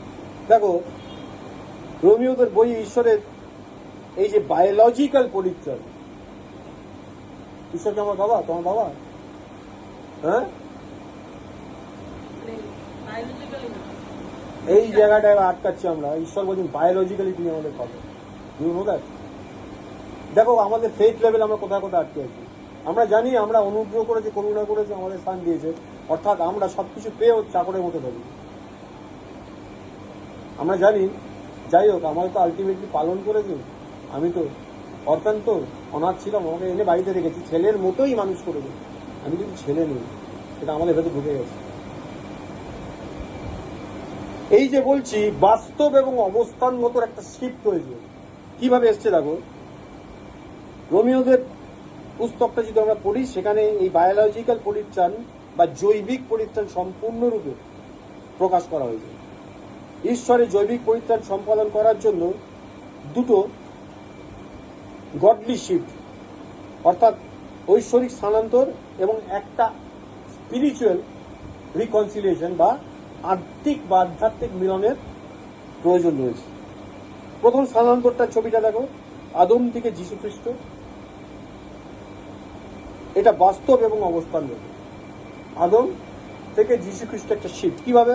রোমীয় 6:3-8 পদ পড়ি। অথবা তোমরা কি জানো না যে আমরা যত লোক খ্রিস্ট যীশুর উদ্দেশ্যে বাপ্তায়িত হয়েছি, সকলে তার মৃত্যুর উদ্দেশ্যে বাপ্তায়িত হয়েছি। অতএব আমরা তার মৃত্যুর উদ্দেশ্যে বাপ্তিস্ম দ্বারা তার সহিত সমাধিপ্রাপ্ত হয়েছি, যেন খ্রিস্ট যেমন পিতার মহিমা দ্বারা মৃতগণের মধ্যে হইতে উত্থাপিত হইলেন, তেমনি আমরাও জীবনের নতুনতায় চলি। 5 পদ থেকে বলছে, কেননা যখন আমরা তার মৃত্যুর সাদৃশ্যে তার সহিত একীভূত হয়েছি, তখন অবশ্য পুনরুত্থানের সাদৃশ্য হইব।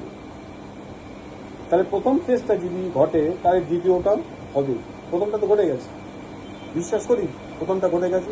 আমরা তার মৃত্যুর উদ্দেশ্যে বাপ্তায়িত হয়েছি, মৃত্যুর সাদৃশ্যে বাপ্তায়িত হয়েছি, আমরা বেঁচে নিই। এই রিয়েলাইজেশন যদি ঘটে আমাদের জীবনে, তাহলে দ্বিতীয়টাও ঘটবে। অনেকের জীবনে এই রিয়েলাইজেশনটাই ঘটেনি, সে মনেই করে না সে খ্রিস্টের মৃত্যুর উদ্দেশ্যে বাপ্তায়িত হয়েছে, কারণ সেই ব্যক্তিটা স্বয়ং বল কপিয়াতে বেঁচে আছে। তাহলে ফেইথটা ওইখানে কন্টামিনেটেড হয়ে যাচ্ছে, দূষিত হয়ে যাচ্ছে। কেন আজকে খ্রিস্টানদের জীবনে ঈশ্বর প্রকট হন না, ঈশ্বরকে দেখা যায় না, ম্যানিফেস্টেড হন না? Duty this is. এখানে বলছে খ্রিস্ট যেমন পিতার মহিমা দ্বারা মৃতগণের মধ্যে হইতে উত্থাপিত হইলেন। যদি আমরা সমাধিপ্রাপ্ত হই, তারপরে তিনি যেমন উত্থাপিত হইলেন, তাহলে আমরাও সেইভাবে উত্থাপিত হয়েছি, যে সেটা জীবনের নতুনতায় চলার জন্য, কারণ নতুন মানুষ আমরা। এই জায়গাটা আমরা সকলে আটকে যাচ্ছি। 5 পদ বলছিল, কেননা যখন আমরা তার মৃত্যুর সদৃশ্যে তার সহিত একীভূত হয়েছি, যদি সেটা হয়ে থাকি, তখন অবশ্য পুনরুত্থানের সাদৃশ্য হইবে। ওটা হলে এটা হবে, ওটা না হলে এটা হবে না।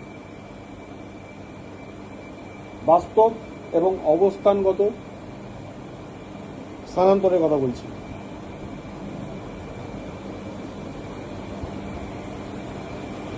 আমরা তো ইহা জানি যে আমাদের পুরাতন মনুষ্য তাহার সহিত প্রসারিত হইয়াছে, যেন পাপ দেহটা শক্তিহীন হয়, যাতে আমরা আর পাপের দাস না থাকি।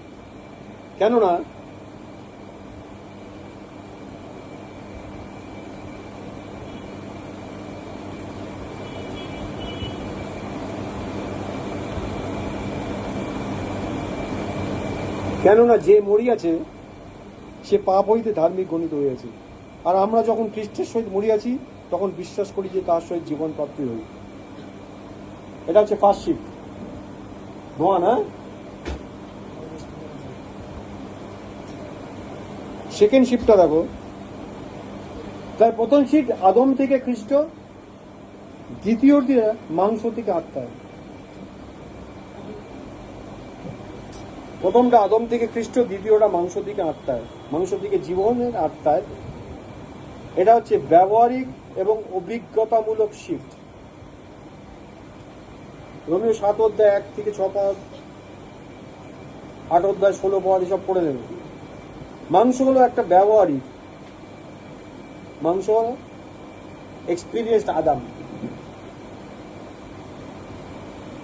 আমরা মাংস থেকে আত্মায় স্থানান্তরিত হয়েছি, যিনি ব্যবহারিক এবং এক্সপেরিমেন্টাল বা এক্সপেরিশিয়াল খ্রিস্ট, অভিজ্ঞতামূলক খ্রিস্ট। দেখো, আত্মার সাথে আমাদের মিলন সম্পাদন করার উপায় হলো আমাদের মনটাকে মাংসের দিকে নয়, বরং জীবন ও শান্তির মিশ্রিত আত্মার দিকে স্থাপন করা। We have to set our mind not on to flesh, কিন্তু জীবনের ও শান্তির যে মিশ্রিত আত্মা আমাদের মধ্যে দেওয়া হয়েছে, সেই আত্মা এসে কোথায় এসছেন? আমাদের আত্মা এসছেন, মানে মিশিয়ে সেই আত্মার দিকে সেট করতে বলছে। এছাড়া কি বলছে? এবং প্রত্যেক দিন চলতে শেখা। সেই চলতে শেখাটা মাংস অনুসারে নয়, বরং মিশ্রিত আত্মা অনুসারে আমাদের সত্তার মধ্যে তাকে প্রতিদিন পেতে শেখা। কিভাবে? আত্মায় আছে, সেবার এবার এন্টায়ার এন্টিটির মধ্যে তিনি কিভাবে মিশবেন সেটা শেখা, that it has to B learn. অনেকে বলে না কিভাবে, আজকে দেখব। দেখো, আমাদের যে ব্যবস্থা ধার্মিক চাহিদাগুলো পরিপূর্ণ করার কোনো সম্ভাবনা নেই, আছে কি? আমরা ঈশ্বর যে ব্যবস্থাটা দিয়েছেন সেই ব্যবস্থার দিকে যদি তাকাই দেখতে পাবো আমাদের দ্বারা সেটা কোনোটাই আমরা পরিপূর্ণ করতে পারবো না, কোনো সম্ভাবনা নেই। এগুলো সম্পাদন কখন হতে পারে? সমস্ত ব্যবস্থা আমার মধ্যে দিয়ে কমপ্লিট হতে পারে, আমি সব ব্যবস্থা মেনে চলতে পারি কি করে? কেবলমাত্র আমাদের চলার দ্বারা এবং মিশ্রিত আত্মা অনুসারে জীবনযাপন করার মাধ্যমেই এটা পূর্ণ হবে, যদি আমরা আত্মার বসে চলি। বলছি, এই যে মিঙ্গল স্পিরিট, মিশ্রিত আত্মা, আমাদের আত্মার সঙ্গে ঈশ্বর আত্মা মিশে গেছে, এই আত্মায় আমাদের মনটাকে যদি সেট করি, স্থাপন করি এবং মিশ্রিত আত্মা অনুসারে চলার ফলাফল স্বরূপ অনন্ত জীবন পর্যন্ত সমস্ত কিছুর ওপর অনুগ্রহের সাথে আমরা এই জীবনের ওপর রাজত্ব করতে পারি।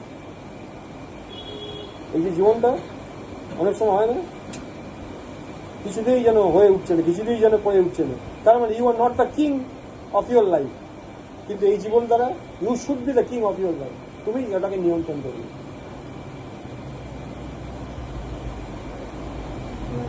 এই তো কিভাবে করবে? যতক্ষণ তুমি করার চেষ্টা করো ততক্ষণ তো তুমি সারা জীবন বলবে কিভাবে করবে। দেখো ভালো করে দেখি, এক্ষুনি বলবেন। তার দুটি ঐশ্বরিক শিফট আমরা দেখলাম বা স্থানান্তর দেখলাম। রোমিও বইয়ের 4টি অধ্যায়কে আমরা যদি দেখি না, এই 4টি অধ্যায় এই শিফটের ব্যাপারটা লেখা আছে। আর এই শিফটের ব্যাপারটা রোমিও বইটাকে বলা হয় নতুন সিস্টেমের, নতুন নিয়মের কার্নেল। কম্পিউটার পরিভাষা আমরা কার্নেল শব্দটা ব্যবহার করি, the core of the heart. একটা কম্পিউটার সিস্টেম দাঁড়িয়ে থাকে তার কার্নেলের উপর, কার্নেলকে বলে কোর অফ দ্য হার্ট। নতুন নিয়মে এই শিফটের ব্যাপারগুলো 4টে অধ্যায়ের মধ্যে লিখিত আছে, সেটাকে গোটা নতুন নিয়মের কার্নেল বলা যায়, যার উপর ভিত্তি করে নতুন নিয়মটা দাঁড়িয়ে আছে। 5th অধ্যায় তুমি যদি ঢোকো, তার হেডিংটা এরকম হতে পারে আদবের মধ্যে দিয়ে। 6ষ্ঠ অধ্যায় তুমি যদি যাও, সেটা খ্রিস্টের দ্বারা। 7ম অধ্যায় যদি যাও, তুমি দেখবে মাংসের বিষয়। 8ম অধ্যায় দেখবে আত্মা। তাহলে প্রথম যে শিফটটা হলো সেটা হচ্ছে উদ্দেশ্যমূলক, বাস্তব এবং অবস্থান মধ্যে, সেটা রিয়েল, আমরা প্রত্যেকে সেটা টের পাই। দ্বিতীয় অবস্থানটা, দ্বিতীয় যে শিফটটা, সেটা বিষয়গত, সাবজেক্টিভ, ব্যবহারিক, অ্যাপ্লিকেবল এবং অবশ্যই পরীক্ষামূলক। আর পরীক্ষা করিয়া দেখো ঈশ্বরের ইচ্ছা কি, যা উত্তম তুই আমি শিখবে। এক্সপেরিমেন্টাল হয়ে তুমি এটা শিখতে পারবে। তুমি এক্ষুনি বলছিলেন না কিভাবে? পরীক্ষামূলক। আদবের মধ্যে আমরা পাপ হিসাবে কি পেয়েছি? শয়তানের নেচার, শয়তানের প্রকৃতিকে পেয়েছি। আমরা আদমের জেনারেশন, তাহলে আমরা আদমের মধ্যে দিয়ে শয়তানের সমস্ত প্রকৃতি, তার নেচার উত্তরাধিকার সূত্রে পেয়েছি, ইনহেরিট করেছি। আমাদের ডিএনএর মধ্যে ঢুকে গেছে শয়তানের সমস্ত প্রকৃতি, তার সমস্ত ক্যারেক্টারিস্টিক, তার সমস্ত বিষয় আমাদের মধ্যে ঢুকে গেছে, যেগুলো আমাদের সত্তা, আমাদের সমস্ত এলিমেন্ট, আমাদের উপাদানে রয়েছে, এবং এইগুলো আমাদেরকে পাপী করে তোলে। আমরা মিশ্রিত হয়ে গেছি কিসের দিয়ে? শয়তান দিয়ে। এগুলো আমাদেরকে পাপী করে তোলে। আমরা উত্তরাধিকার সূত্রে আমরা ইনহেরিট করেছি এটা। আরেকটা জিনিস পেয়েছি, সেটাকে বলছি মৃত্যু। যেদিন এটা খাবে সেদিন মরবেই মরবে। তার আগে মৃত্যু ছিল। তাহলে মৃত্যুটা কিভাবে পেয়েছি? কার থেকে পেয়েছি? আদমের থেকে। উত্তরাধিকার সূত্রে মৃত্যু পেয়েছি।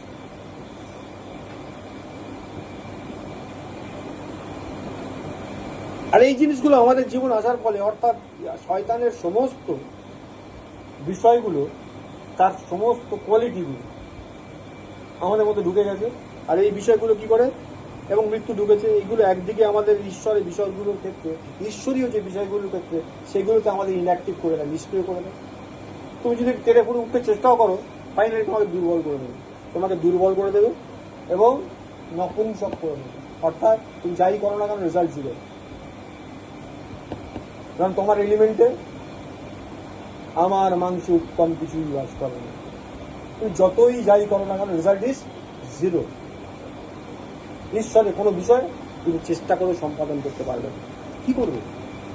ওই বলছি, দুর্ভাগা মানুষ কে আমাকে কে আমাকে বাঁচাবে?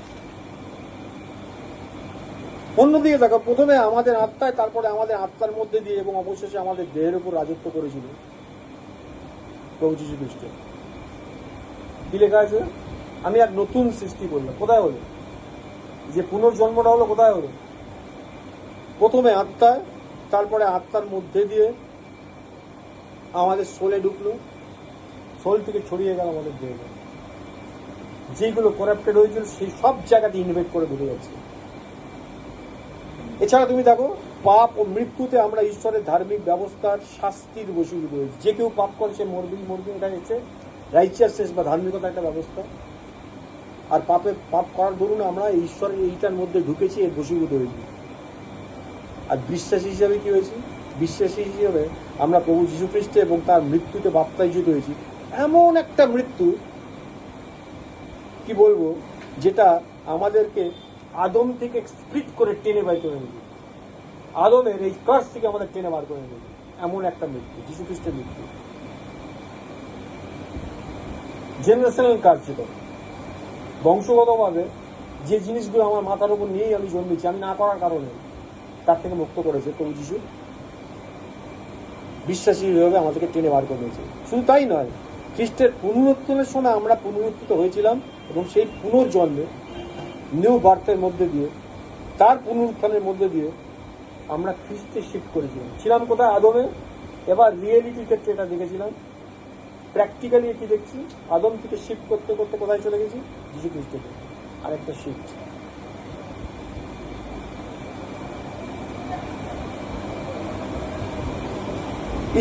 ঈশ্বর খ্রিস্টকে আমাদের কাছে ধার্মিক করে তুলেছে। দেখো, প্রথম করিন্থীয় 1:30 যদি পড়ো, সেখানে লেখা আছে, কিন্তু তা হইতে তোমরা সেই খ্রিস্ট যীশুতে আছো, যিনি হয়ে গেছেন আমাদের জন্য ঈশ্বর হইতে জ্ঞান, ধার্মিকতা, পবিত্রতা ও মুক্তি। এই কারণে ঈশ্বর আমাদেরকে খ্রিস্টের মতো ধার্মিক বলে মনে করেন। এতক্ষণ যেটা বলছিলাম, ঈশ্বরের চোখে আমরা যীশু খ্রিস্ট যতটা, আমরাও ততটাই। শিষ্যরা প্রশ্ন করেছিল, আপনি যা বলেন পিতা শোনেন। আরে, তুমি এটা বিশ্বাস করতে পারছো না যে আমি যা ঈশ্বরের কাছে তুমিও তাই, সেম। কিন্তু আমি তো তাই নই, আমি তো হারে হারে জানি। প্রভু আপনি যা বলেন পিতা শোনেন। প্রভু উত্তর দিয়েছেন, কারণ আমি সর্বদা পিতার সন্তোষজনক কাজ করি, আমি তো সেটা করতে পারি না। কিন্তু আমি যদি ওই জায়গাটায় বিলং করি, আমি করতে পারি না, কিন্তু ওই জায়গাটা যদি বিলং করি, ওটাকে যদি ধরে নিই, গ্র্যাব করে নিই, তাহলে আপনি যা বলেন পিতা শোনেন, এই ঘটনাটা আমি যা বলি পিতা শুনি। কারণ ওটা আমি বলছি না, তো আমাকে স্থিত খ্রিস্ট বলছে, ঈশ্বরের চোখে সেই ওই জায়গাটা আমরা হেজিটেট করছি। কেন? কারণ আমরা জানি আমার কিছু নেই, আমার ঠিক নেই। হ্যাঁ, অ্যাকচুয়ালি তাই। কেন আমি বাধা আজকে এতক্ষণ বুঝতে পারলে, এতক্ষণ যে শিফটের কথা বলছেন, ওই শিফটটাই কোনো জায়গায় থেমে গিয়ে থাকে। অর্থাৎ যদি আদম থেকে খ্রিস্টে যদি ট্রান্সফার না হয়, তা করে আমরা ট্রান্সফার হইনি, মাঝামাঝি জায়গায় আছে, আটকে গেছি। অথচ পুরোটা করে দেওয়া আছে। কেন যিশু প্রকাশিত বাক্য বললেন যে জয় করে, যে জয় করে, কি জয় করতে বলেছে? শয়তানের সঙ্গে লড়তে বলেনি, মৃত্যু পাতালের সঙ্গে লড়তে বলেনি, সব লড়াই যিশু করে দিয়েছে। কি তাহলে জয় করার বাকি আছে? এই নিজের জার্নি দেয়, এই নিজের সঙ্গে ফাইটটা যদি জয় করে, সিম্পল। আমাদের একটাই ফাইট করতে বলেছে, নিজের সঙ্গে, অর্থাৎ ওল্ড ম্যানটাকে ডিস্ট্রয় করে দেওয়া। এই জয়টা যে করতে পারে, বাকি সবটা করে দেওয়া আছে। দেখো, এই কারণে ঈশ্বর আমাদের খ্রিস্টের মতো ধার্মিক বলে মনে করছেন। শুধু তাই নয়, খ্রিস্টে আমাদের উপহার হিসেবে ধার্মিকতা রয়েছে। It is God gifted, God given gift. আমাদের কোনো বিষয় নেই, এটাও একটা গড গিভেন গিফট। আমরা ঈশ্বরের দ্বারা তার ধার্মিকতার মান অনুসারে অ্যাকসেপ্টেড। ঈশ্বরের চোখে যিশু যতটা অ্যাকসেপ্টেড, ইকুয়ালি অতটাই অ্যাকসেপ্টেড আমরাও। বিশ্বাস করো, বিশ্বাস করতে বলছি। একইভাবে অনুমোদিত হয়েছে। খ্রিস্টের মধ্যে দিয়ে আমাদেরকেও ঈশ্বর, মানে আমাদের মধ্যে ঈশ্বরকে আমাদের জীবন হিসাবে দিয়ে দেওয়া হয়েছে। যিশুকে গ্রহণ করার মধ্যে কি পেয়েছি? স্বয়ং ঈশ্বরকে আমাদের মধ্যে আমাদের জীবন হিসেবে দিয়ে দেওয়া হয়েছে। ফিলিপ প্রশ্ন করার পর যিশু কি বলেছিলেন? ফিলিপ এতদিন তোমার সঙ্গে আজ কি করে বলছি যে আমাকে দেখেছি সে পিতাকে দেখেছে, বলতে পারো তুমি? হ্যাঁ, সব বুঝতে পারি তাকে। এই যে বিষয়টা বলছি না, এই মাঝখানে ঠিক আছে, কারণ এই যে বললাম আমাদের ভেতরে অ্যাকচুয়ালি আদম থেকে যে জিনিসটা নিয়ে আমরা চলে এসেছি সেটা হচ্ছে সমস্ত শয়তানের এলিমেন্টগুলো, শয়তানের উপাদানগুলো কন্টিনিউয়ালি ও আমাদের মিসলিড করে। আমরা মুক্তিপ্রাপ্ত, আমরা ঈশ্বরের সম্মিলিত, আমরা ঈশ্বরের বন্ধু, আমরা ঈশ্বরের সন্তান। হিন্ড্রেন্স কে বলতো? ওই এলিমেন্টগুলো। ও সব সময় আমাকে ব্যাকট্র্যাক করে, তোর দ্বারা হবে না, না না ঈশ্বর তোকে ভালোবাসবে না, আসলে তুই এই। আরে ঈশ্বর বলছে আমি যিশু, আমার চোখে যা তুমি আমার চোখে তাই। ঈশ্বর বলছেন, ও বলছে তোমাকে যে না, আর তুমি সেটাকে বিশ্বাস করছো, ঠিক যেভাবে ঈদ বিশ্বাস করেছে। ঈশ্বর কি বাস্তবিক বলেছে? বলে হ্যাঁ বলেছে, যেদিন খাবে মরবে, কখনো মরবে না, যেদিন খাবে সেদিন তুমি ঈশ্বরের মতো হবে। আরে তুই তো ঈশ্বরের মতোই অলরেডি।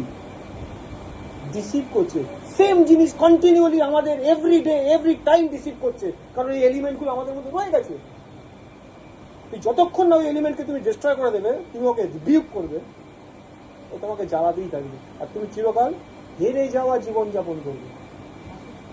অথচ তুমি উইনার, তোমার মধ্যে উইনার রয়েছে, কিন্তু তুমি হেরে যাওয়া জীবনযাপন করছো, কারণ ও যা বলছে তুমি বিশ্বাস করছো। শুনছো, ঠিক তো, ঠিকই তো, আমি কি আর আমার দ্বারা কি আর হবে? আমি অমুক সালে অমুক চেষ্টা করেছিলাম, কিছু বলে তার জন্য তো আমি চুকিয়ে দিয়েছি। আমি অমুক সালে অমুক চেষ্টা করেছি, তার জন্য চুকিয়ে দিয়েছি। শুধু তাই নয়, আজ থেকে 3 বছর পরে তুমি একটা কেস করবে, এখনো করোনি, সেটার দাম দিয়ে দিস। প্রবলেমটা কোথায়? প্রবলেমটা ডিএনএতে রয়েছে। যতক্ষণ ওই ডিএনএ তুমি চলবে ততক্ষণ তুমি ভুগবে। দেখো, ঈশ্বর যে আমাদের অ্যাকসেপ্ট করেছেন, আমাদের অনুমোদন দিয়েছেন, যিশুর মতোই ইকুয়ালি সেম চোখে দেখছেন, তার প্রমাণ কি? খ্রিস্টের মধ্যে দিয়ে আমরা আমাদেরকে ঈশ্বরের জীবন হিসাবে দেওয়া আছে। আর দেখো আশ্চর্যের বিষয় এটা যে পিতা ঈশ্বর আমাদের জীবনে একইভাবে আছেন। প্রভু যীশু খ্রিস্টের জীবনে যেভাবে ছিলেন আমাদের জীবনে একইভাবে আছেন। আর যখন আমরা ঈশ্বরকে পিতা বলে ডাকি, ডাকতে পারি তো? ডাকতে পারি না? কোন ডাকা যায়? আজ অব্দি ইহুদিরা ডাকতে পারে না, ভয় পায়। ইহোবা বলে, পিতা বলতে পারে না, কারণ তাদের কাছে ওই জিনিসটা রয়েছে। তারা জানে ঈশ্বরের সন্তান হয়, দাস হওয়া যায়, সন্তান হওয়া যায়, ওই এলিমেন্ট ভর্তি। অথচ আমরা বাচ্চি ঈশ্বরকে পিতা বলে, যখন আমরা ডাকি তখন আমরা জীবনে তার সাথে আমাদের বায়োলজিক্যাল সম্পর্কটাকে প্রকাশ করি। বোঝা যাচ্ছে এই বায়োলজিক্যাল সম্পর্কটা বললাম?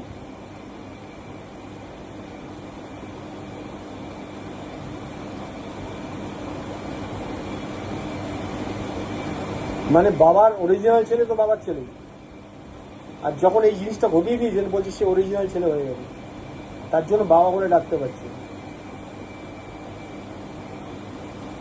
তুমি যতই বলো যে ছেলেকে তুমি অ্যাডপ্ট করে মানুষ করো না কেন, সে তো বায়োলজিক্যাল নয়, সে তো বাবা বলে ডাকে, দেখে না? বাবাও ছেলেকে ছেলে বলে স্বীকার করে। হ্যাঁ, তাহলে বায়োলজিক্যাল তত্ত্বটা থাকে না কেন? কেন বলা হয় অ্যাডপ্টেড কথাটা? Because that is adopted, because that is adopted, simple. হ্যাঁ, কারণ তারা মানুষ। এবার যে ঈশ্বরের রাইচিয়াসনেসের কথা এক্ষুনি দেখছিলাম কিরকম লেভেলের, সেখানে কোনো এই ধরনের শ্যাডো কিচ্ছু হয় না। ঈশ্বরের অন্যতম অদ্বিতীয় পুত্র যীশু খ্রিস্ট, তিনি তাকে যে চোখে দেখছেন একই চোখে তিনি তোমাকেও দেখছেন। তাহলে ঈশ্বরের চোখে তুমি বায়োলজিক্যাল সন্তান তার, ঈশ্বরের চোখে। একটা কথা বলতো, তোমার চোখে তিনি তোমার বায়োলজিক্যাল পিতা নন, তুমি অ্যাডপ্টেড।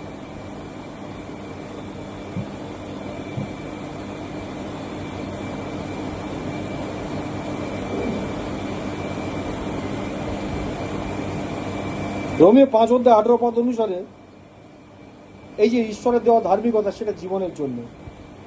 আর তাহলে ধার্মিক হওয়ার লক্ষ্য কি? ধার্মিক হওয়ার লক্ষ্য হলো জীবন এবং জীবনে রাজত্ব করা। যে ধার্মিকতা ঈশ্বর দিয়েছেন, that is equal to life. শুধু তাই না, তুমি জীবনে রাজত্ব করবে। এই জীবনে আমরা এতটাই পরিত্রাণ পেয়েছি, পরিত্রাণের যে মানটা এতটাই বেশি,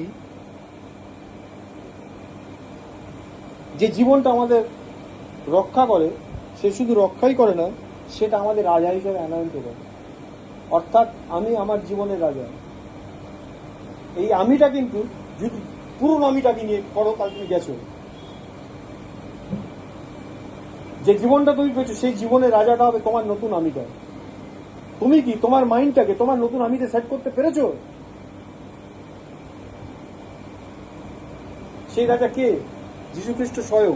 দেখো, ধার্মিকতা এবং অনুগ্রহের মাধ্যমে আমরা জীবনের সমস্ত কিছুর উপর রাজত্ব করি। এবার তোমার জীবনটা যা কিছু আছে তার, যা কিছু আছে তার, একটু আগে বলছিলে কি করে করব, তোমার জীবনটা যা কিছু আছে তার নেগেটিভ জিনিসগুলো তোমার মানুষের রয়ে গেছে, ডিএনএর মধ্যে আছে, বলছে you are the king of your life. রাজা কি করতে পারে?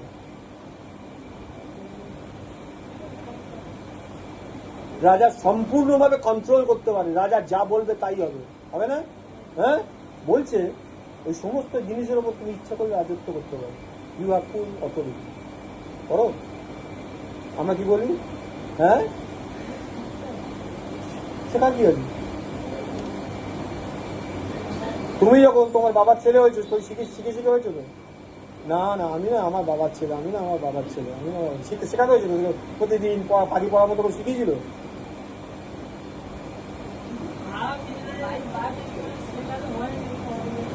না না, তুমি যে তোমার বাবার ছেলে শেখাতে হয়েছে, তাহলে এটা বলছে কোন শিখতে হবে? ওই একটা জায়গা আটকে আছি, সেই তুমি তোমার বাবার ছেলে। যখন তুমি তোমার বাবার ছেলে, তুমি ঈশ্বরের ছেলে, ঈশ্বর তোমার বাবা। আর এই জীবনটা তিনি যখন দিয়েছেন, তার জীবন, হি ইজ দ্য কিং।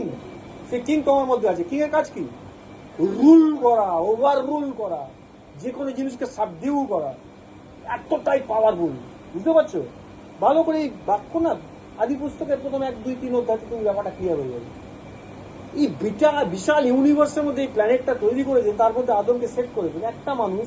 আর তুমি চিন্তা করতে হবে পৃথিবীর কত প্রজাতির প্রাণী আছে। প্রাণী কত প্রজাতির আছে গুণে শেষ করতে পারবে? বলছে আদম প্রত্যেকটা প্রাণীর নাম দিয়েছিল। পোটেনশিয়ালিটি ভালো। একটা ছোট্ট এক্সাম্পল দিচ্ছি। এই গোটা পৃথিবীতে কখন বৃষ্টি হবে, কখন গাছ হবে, কোন পালায় কি হবে, কখন কি হবে, কে কন্ট্রোল করতে? একটা মানুষ। এখন একটা ছোট্ট একটা রাজ্য, একটা দেশের একটা গভর্নমেন্ট, তার অত লোক লস্কর 450 জন এমএলএ নিয়ে, এমপি নিয়ে লেজেগো করে হয়ে যাচ্ছে। গোটা পৃথিবীটা একটা মানুষ কন্ট্রোল করছে। সে যা চায় তাই হবে। ফসল হোক ফসল, ঝর্ণা নামুক ঝর্ণা নামুক। কি বুঝতে পারছো আমার কথাটা? Because he is king. সেই কিংটা তোমার মধ্যে আছে। এভরিথিং তুমি কন্ট্রোল করতে পারবে, ওভার রুল করতে পারবে থ্রু দ্যাট কিং। বলছো শিখতে হবে, রাজাকে শিখতে হয়। রাজা প্রথমে ভয় ভয় আছে। একটা গল্প ছিল জানো তো, একটা রোগা পাতলা লোক পুলিশে চাকরি পেয়েছে, ভালো পড়াশোনা জানে, চাকরি পাওয়ার পরে ট্রেনিং ক্লিয়ার হয়ে গেছে। একদিন শ্যামবাজার 5 মাথার মোড়ে তো পোস্টিং করেছে ট্রাফিক পুলিশ করে। আরও তো 5 মাথার মোড়ে দাঁড়িয়ে খালি দুলছে, ভাবছে কি চারিদিক দিয়ে গাড়ি বাড়ি আসছে। তোর সঙ্গে যে ওদের আইসি ছিল, ভয় পাচ্ছ কেন? হাত তোলো। না না, হাত তুলবো কি? ওই বড় বড় বাস আসছে, ও আসছে, হাত তুলবো কি? হাতটা তোলো না। যে হাতটা তুলে গাড়ি দাঁড়িয়ে গেল। কি বাবা, ওই ল্যাপটাকে লোকটা হাত তুলছে, অত গাড়ি দাঁড়িয়ে পড়ছে। কি কি হচ্ছে ঘটনা? বলছে আমরা হাত, এই হাতটা নামা, এই হাতটাকে এরকম করো, এই হাতটা নামা, এই হাতটা এরকম করো, ওই গাড়িগুলো ছসা করে বেরিয়ে যাচ্ছে। ওই ল্যাপটাকে লোকটা করছে। সে বিশ্বাসই করতে না পারছে না যে এটা করা যায়। সে বুঝতে পারছে না আমার এত ক্ষমতা। বলছে না, ক্ষমতা তোমার না, যে পোশাকটা পরে আছে তার। বুঝতে পারছো? আর তুমি নিজেকে সবসময় ল্যাপটাকেই ভাবো। কি করে করবো? শিখতে হবে। হাত তোলা শিখতে হয়, শিখতে হয়।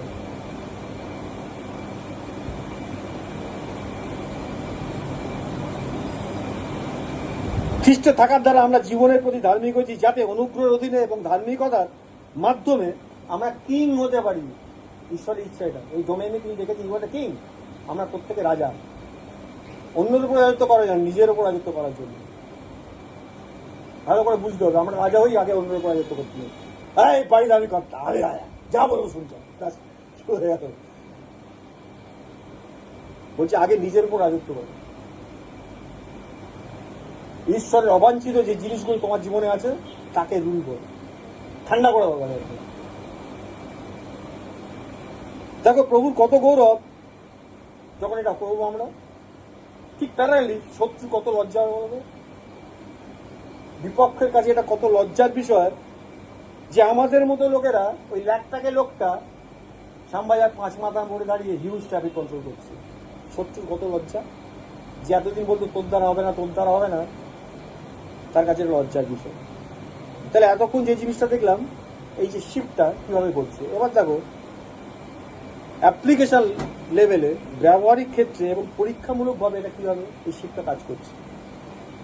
এই যে স্পিরিট, এই যে আত্মা, এটাকে যদি আমরা অ্যাপ্লাই করি আজকে প্রয়োগের মধ্যে দিয়ে, অর্থাৎ খ্রিস্ট হিসেবে এটাকে যদি অ্যাপ্লাই করি, এই অ্যাপ্লাই করার জন্যই কিন্তু খ্রিস্ট বা এক্সপিরিয়েন্স করার জন্য খ্রিস্টকে আমাদের মধ্যে দেওয়া হয়েছে।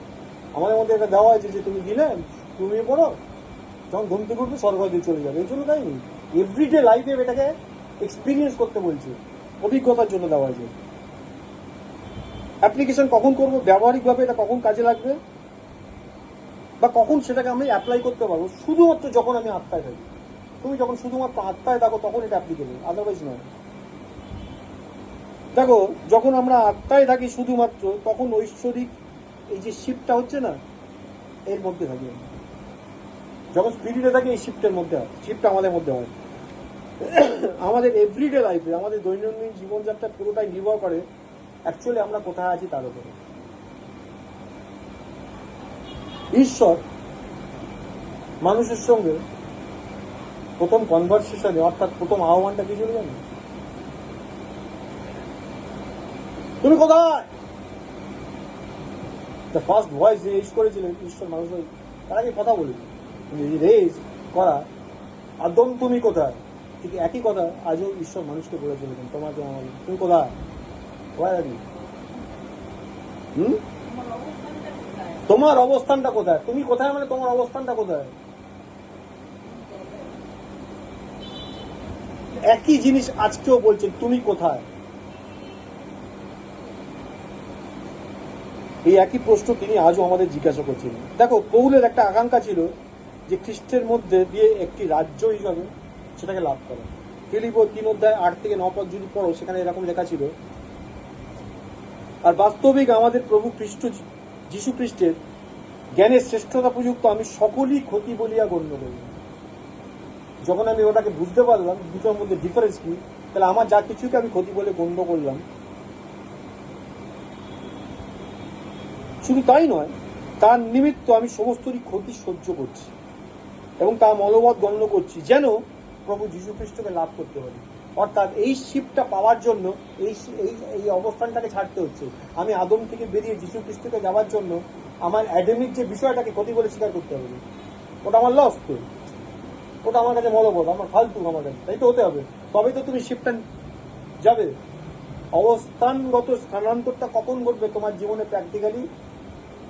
যখন তুমি ওই অবস্থানটাকে ঘৃণা করবে, তার আগে হবে না। এটা প্র্যাকটিক্যাল। কি করে করবো বলছো না, বলে দিচ্ছি। আচ্ছা, কেন করছে এটা? এই শিফটটা কেন নিচ্ছে? কেন যিশুতেও তার অবস্থানটাকে সেট করছে? যেন তাঁতেই আমাকে দেখতে পাওয়া যায়। আমার নিজের যে ধার্মিকতা আছে, কিছু তো ভালো কাজ আমি জীবনে করেছি, বলছে ওইগুলো যেন আর আমার না থাকে। কিন্তু যে ধার্মিকতা যীশু খ্রিস্টের বিশ্বাস দ্বারা পাওয়া যায়, সেটাই যেন আমার হয়। অর্থাৎ বিশ্বাসমূলক যে ধার্মিকতা ঈশ্বর হতে পাওয়া যায়, সেটা যেন আমার হয়। তাই আমাদের প্রত্যেকের জীবনে কি প্রয়োজন? এই মুহূর্তে আমাদের প্রয়োজন কোন একটা স্পেসিফিক উপায় আমাদের আচরণটাকে করানো। আমরা কি চেষ্টা করি? আমরা ভালো হতে চেষ্টা করি, একটা সঠিক আচরণ গড়ে তুলতে চেষ্টা করি, কিন্তু ভালো, গুড, এটা থাকা দরকার।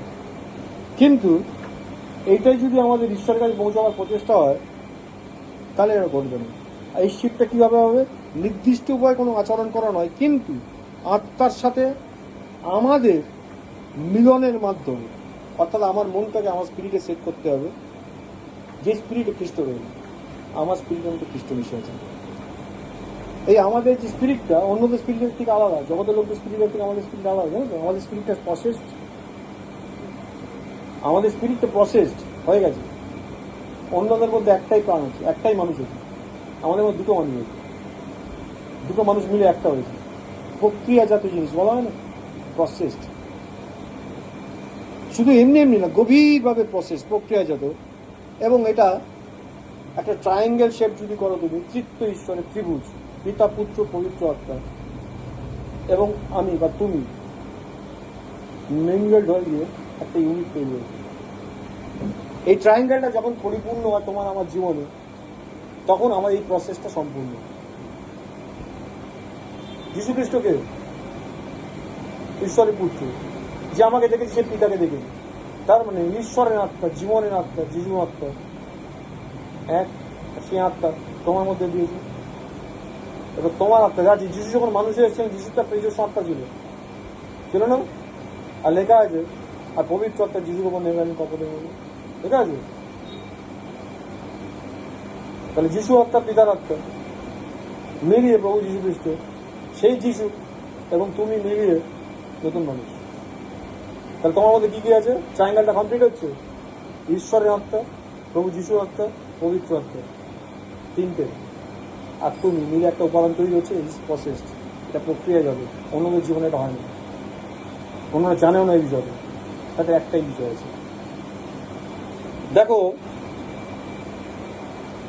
এই আত্মা সর্বব্যাপী আর আত্মা, যার মধ্যে পিতা পুত্র এবং পবিত্র আত্মা অন্তর্ভুক্ত রয়েছে এবং আমাদের সাথে, আমাদের আত্মার সাথে মিশে গেছে। আমাদের আত্মা একই আত্মা হিসাবে প্রভুর সাথে যুক্ত। প্রথম করিন্থীয় 6:17 যদি পড়ো, দেখতে পাবে এই বিষয় লেখা আছে। এবং তার আত্মা আমাদের আত্মার সাথে একত্রে এই সাক্ষ্য দেয় যে আমরা ঈশ্বরের সন্তান। সাক্ষ্য দেয়, we are the children of God. কে সাক্ষ্য দিচ্ছে? ঈশ্বরের আত্মা আমার আত্মার সাথে নিজেকেই সাক্ষ্য দিচ্ছে। রোমিও 8:16 ছিল। কেন এটা ঘটছে? যাতে আমরা একসাথে বাস করতে পারি। অবজেক্টিভ একটাই, একসাথে থাকবো। কোথায় থাকবো? এই ডোমেইনে। এই ডোমেইনে থাকার জন্যই দিয়েছে। যিশু বললেন, আর স্বর্গরাজ্য তোমাদের মধ্যেই আছে। তিনি স্বর্গরাজ্য অলরেডি স্থাপন করে দিয়েছেন, সেটা ম্যানিফেস্টেড হচ্ছে না। অর্থাৎ যারা ওই রাজ্যের বাসিন্দা না, তারা এখনো দেখতে পাচ্ছে না। দেখতে পাবেন প্রভু দ্বিতীয় আগমনে। কিন্তু তুমি আমি তো দেখতে পাওয়ার কথা। তুমি আমি তো সেই রাজ্যে এখনই আছি। ফিল করো, টের পাও। You are the citizen of that kingdom.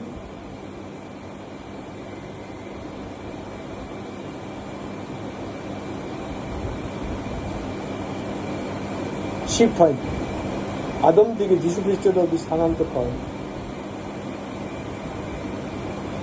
যখন আমরা একসাথে বাস করতে পারি, একসাথে থাকতে পারি, একসাথে কাজ করতে পারি এবং এক আত্মা হিসাবে একসাথে কথা বলতে পারি।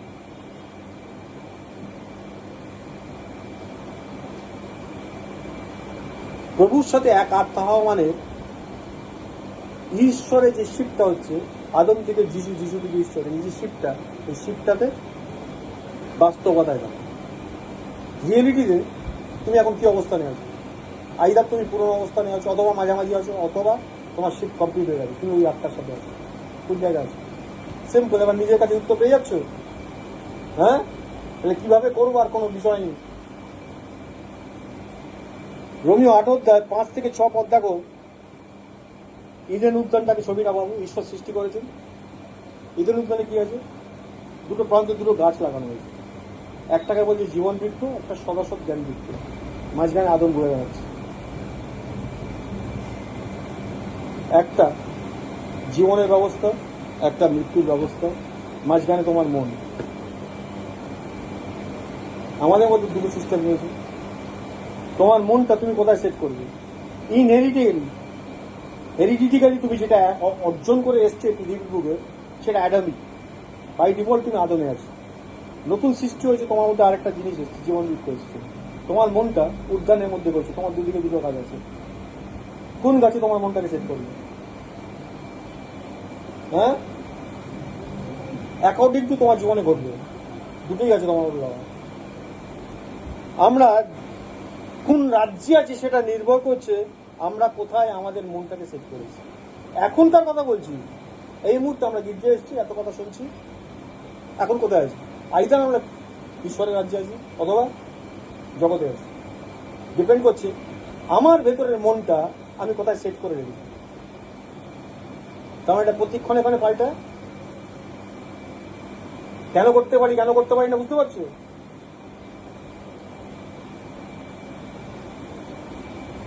যখন আমরা আমাদের মনকে আমাদের আত্মার উপরে, আমাদের আত্মা বলতে আবার বলছি, এখন আমাদের আত্মাটা মিশ্রিত হয়ে গেছে।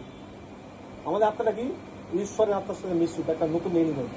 যখন আমরা আমাদের মনটাকে আমাদের আত্মার উপর সেট করি তখন আমাদের মনটা প্রাণবন্ত হয়, লাইফ দেখতে হয়, ঠিক আছে, আনন্দ উচ্ছল থাকে, আমরা শান্তি পাই। কারণ আমাদের এক্সটার্নাল যে বিহেভিয়ারাল প্যাটার্ন, বাহ্যিক যে আচরণগুলো এবং আমাদের ভেতরের যে সত্তাটার মধ্যে তখন কোনো প্রভেদ থাকে। ভালো করে শুনতে হবে। যখন আমাদের মনটাকে আমাদের স্পিরিটে সেট করি তখন আমাদের যে বিহেভিয়ারাল প্যাটার্ন, আমাদের ভেতরের যে অবস্থান দুটো ইকুয়াল। কিন্তু যখন আমার মনটাকে আত্মার সেট না করে অন্য জায়গায় সেট করি তখন কি হবে বলবো, আমাদের আভ্যন্তরীণ বিষয়টা কি মন্দতে রয়েছে, আমার আভ্যন্তরীণ বিষয়টা মন্দতে রয়েছে, বাইরেটা আমি ভালো হয়ে দেখাচ্ছি। ডিফার করছে। সর্বরাজ্যের সংবিধানে যিশু কি বলছিলেন? লেখা ছিল ব্যভিচার করো না, কিন্তু আমি তোমাদেরকে বলছি যে কেউ যখন আমি আত্মাতে থাকি না মাংসে থাকি তখন কি হয় বলবে, আমি ব্যভিচার করি না। আমার মনটাকে আমি মুক্তিপ্রাপ্ত ব্যক্তি, আমার মনটাকে আমি সেট করেছি, আমি ফিজিক্যালি ব্যভিচার করছি না। তাহলে বাইরের আমার আচরণটা কেমন? ওটা খুব ভালো, তাই না? মনে মনে একটা অন্য বিষয় চলছে আমার মনে মনে, তাহলে আমার মনের অবস্থান আর আমার বাহ্যিক আচরণ ডিফার করছে। এটা কষ্ট করে আমাকে অর্জন করতে হচ্ছে, আমি নিজেকে কন্টিনিউয়ালি ব্যালেন্স করে চলছি, অর্জন করতে হচ্ছে। কারণ ভেতরে ভেতরে আমি জানি আমার কোনটা করতে ইচ্ছা করছে, কিন্তু আমি সেটাকে রেজিস্ট করছি। এটা আমার এক পুরোনো অংশটা। কিন্তু যেই মুহূর্তে আমি আমার মাইন্ডটাকে আমার ওই আত্মাতে সেট করবো তখন কি হবে, আমার মনের অবস্থান ওই ধারণাই আমার মনে আসে না, বাইরেও তো আমার ওই আচরণটা আসে না, দুটো তখন এক। বুঝতে পারলাম? তখন আমাদের আভ্যন্তরীণ সত্তা আমাদের আচরণের মধ্যে কোনো ডিফারেন্স দেখতে পাবো না। তারপর যখন আমরা কথা বলি তখন আমাদের কথার মধ্যে যে জীবনের বাক্য বেরিয়ে আসে, জীবনের বাক্য মধ্যে তারপর যে কথাগুলো আমরা বলি আমাদের মধ্যে সেটা মূর্ত হয়ে ওঠে, কারণ তখন আমরা প্রভুর সাথে এক। আমাদের মধ্যে থেকে যা কথা বেরোচ্ছে সেটা ঈশ্বরের। দেখো, ব্যবস্থার ধার্মিক চাহিদা তাদের মধ্যে দিয়েই কেবলমাত্র পূর্ণ হবে। স্বর্গরাজ্যে যে স্ট্যান্ডার্ডটা আমরা দেখতে পাচ্ছিলাম, বা ওল্ড টেস্টামেন্টের ধার্মিকতার জন্য যে প্যারামিটারগুলো সেট করা ছিল, সেই প্যারামিটারগুলো তাদের মধ্যে দিয়ে পূরণ হতে পারে বা পূরণ হয় যারা এই মিশ্রিত আত্মা বা মিঙ্গেল স্পিরিটের অনুযায়ী চলে। অন্য কারোর মধ্যে দিয়ে সেগুলো পূর্ণ হয়, কেবলমাত্র তারাই সেটাকে পূর্ণ করতে পারে। 4 পদ বলেছিল রোমে 6:4, অতএব আমরা তার মৃত্যুর উদ্দেশ্যে বাপ্তিস্ম দ্বারা তাহার সহিত সমাধিপ্রাপ্ত হয়েছি, যেন খ্রিস্ট যেমন পিতার মহিমা দ্বারা মৃতগণের মধ্যে হইতে উত্থাপিত হইলেন, তেমনি আমরাও জীবনের নতুনতায় চলি। যদি আমরা একজন খ্রিস্টান হওয়ার চেষ্টা করি, এফার্টটা বলছি, অনেক আমরা চেষ্টা করি না খ্রিস্টান হওয়ার। এত শিক্ষা পেয়েছি তো, আমরা খ্রিস্টান হতে চেষ্টা করি তো, সত্যি কথা বলতে ক্ষতি নেই। যদি আমরা খ্রিস্টান হতে চেষ্টা করি তাহলে আমরা মাংসে আছি। আমার ভেতরের অবস্থানটা একরকম, আমি বাইরে আমার কন্ডাক্ট বুক করতে যাই, খ্রিস্টান হতে চেষ্টা করছি, আসলে আমি মাংসে আছি। সেই পুরনো মানুষটা যে ব্যবস্থা পালন করে ধার্মিক হওয়ার চেষ্টা করছে।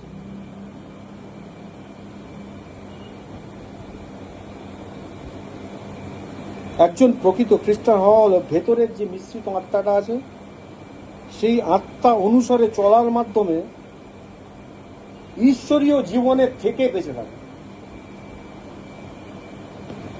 আমরা যদি এটা দেখতে পাই, এই দর্শনটা যদি আমরা বুঝতে পারি, তাহলে আমরা আমাদের এই সমস্ত এফার্টগুলো, প্রচেষ্টাগুলো ত্যাগ করে দেবো, ফালতু সময় নষ্ট করবো, এগুলো ত্যাগ করব এবং কেবল আত্মাতেই থাকবো। এবং সেটা যদি করি তবে আমরা একজন সত্যিকারের নতুন মানুষ আমাদের মধ্যে বাস করবে। ফলত কেউ যদি খ্রিস্টে থাকে সে নতুন সৃষ্টি হইল, দেখতে পাই তোমার মধ্যে তোমার হাজব্যান্ডটাও দেখতে পায়, আমার মধ্যে আমার স্ত্রী ওটা দেখতে পায়, আমি আমার স্ত্রীর মধ্যে ওটা দেখতে পাই। নতুন মানুষটাকে তোমার হাজব্যান্ড ভাই দেখতে পাও তো পরস্পরের মধ্যে নতুন মানুষটাকে? না, আগের থেকে অনেকটা পাল্টে গেছে। যিশু না আস্তে আস্তে ভালো হচ্ছে, হয় নাকি? যে মানুষটা আগের থেকে অনেকটা পাল্টাচ্ছে, মানে এখনো পাল্টানো বাকি আছে, ওটা যিশু নয়। বুঝে যাচ্ছে তো? যিশুকে কেন আমার আগের থেকে অনেকটা ভালো হয়েছে যিশু। ছবিটা পরিষ্কার হচ্ছে? আমরা পুরোটাই মানুষ আছি, আমরা মানুষের থেকে ভালো হতে চেষ্টা করছি। এই দর্শনটা দেখতে পেলেই কিন্তু আমরা এই এই জায়গা থেকে বেরিয়ে আসবো আর একটা নতুন মানুষ হয়ে যাবো। দেখো স্পিরিটের কাজ কি? আত্মা সবসময় ঈশ্বরের রাইচিয়াস, ঈশ্বরের ব্যবস্থাতে যে ধার্মিক ডিমান্ডগুলো আছে, রাইচিয়াসের ডিমান্ডগুলো, ঈশ্বরের স্ট্যান্ডার্ড একটা সেট করা আছে, তার যে ডিমান্ডগুলো সেগুলো পূর্ণ করতে গেলে আত্মা সবসময় সেই ডিমান্ড অনুযায়ী কাজ করে। আমি যদি ওই আত্মাতে সেট করি, ওই আত্মাতে চলি, ওই ডিমান্ডগুলো অটোমেটিক্যালি আমার মধ্যে সেটা আমায় করতে হয় না। কেন প্রভু যিশু স্বর্গরাজ্যে ঢোকার সময় দুদল লোকের মধ্যে ঘটনা ঘটেছিল, ছবিটা আবার ভালো কেন পরিষ্কার হয়ে যাবে। একদল কি বলবে, প্রভু আপনার জন্য এই করেছি, সেই করেছি, ওই করেছি, বলেনি? প্রভু বললেন আমি তো কোনো মতে তোমাদের চিনি, দুরাচারেরা আমার নিকটে দূর, দুরাচার বলতে। আর কিছু লোককে প্রভু বলবেন এসো আমার পিতার প্রিয় পাত্রেরা, জগৎপত্তনের পূর্ব থেকে তোমাদের জন্য যে রাজ্য প্রস্তুত করা হয়েছে সেখানে প্রবেশ করবে। কেননা যখন আমি ক্ষুধিত ছিলাম আমায় খেতে দিয়েছিল, যখন প্রিজন ছিলাম আমার শুশ্রূষা করেছিল, যখন কারাগ্রস্ত ছিল আমার তত্ত্বাবধান করেছি। কখন করলাম প্রভু? ওরা তো করেনি, ওরা আত্মার সাথে মৃত্যু জগতে চলে যা করেছে যিশু করেনি, তাই ওরা জানেও না। কখন করলাম প্রভু? হয়ে যাচ্ছে আত্মায় চলা মানুষে চলা আমার তফাৎ। যখন আমরা আত্মাতে সেট করি এবং সেভাবে চলি তখন ঈশ্বরের যে স্ট্যান্ডার্ডটা অটোমেটিক্যালি পূর্ণ হতে থাকে, আমাকে এফার্ট দিয়ে সেটা করতে হবে। যখন তুমি দেখছো তোমাকে এফার্ট দিয়ে করতে হচ্ছে, মানে তুমি চেষ্টা করছো, তখন জানবে তুমি মানুষ আছো, অবস্থানটা ক্লিয়ার হয়ে যাচ্ছে। পরিষ্কার হচ্ছে ব্যাপারটা?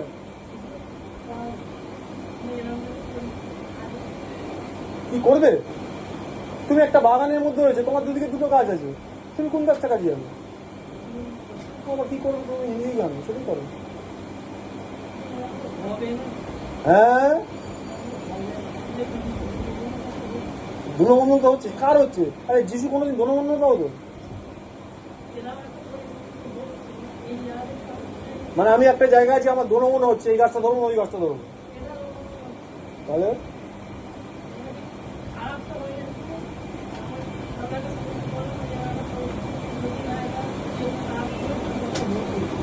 তার মানে যে কোনো আসছে ওটা হচ্ছে না, তার মানে ঈশ্বর আমি কেন চলে যাচ্ছি বলে দিই।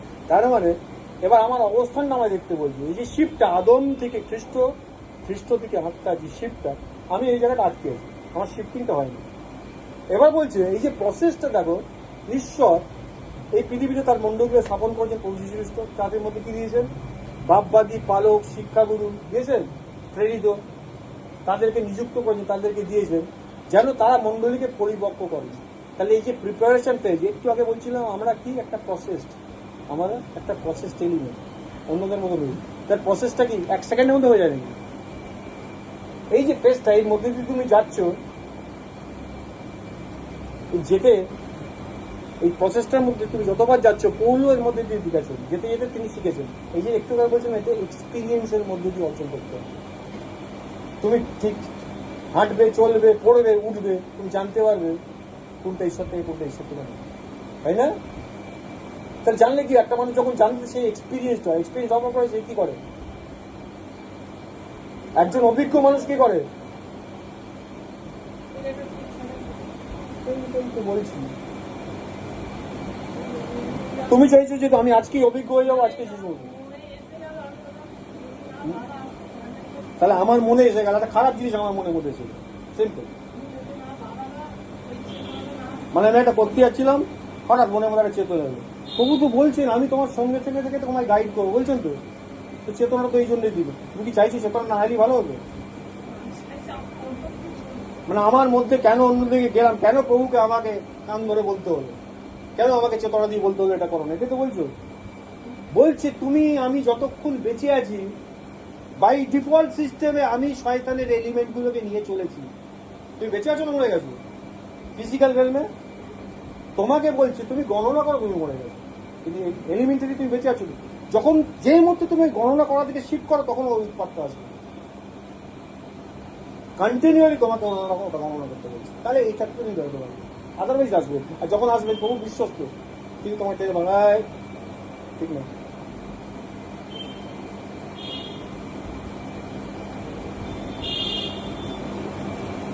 এনিওয়ে আমরা শেষ করবো, আজকে প্রভুর বোঝ আছে।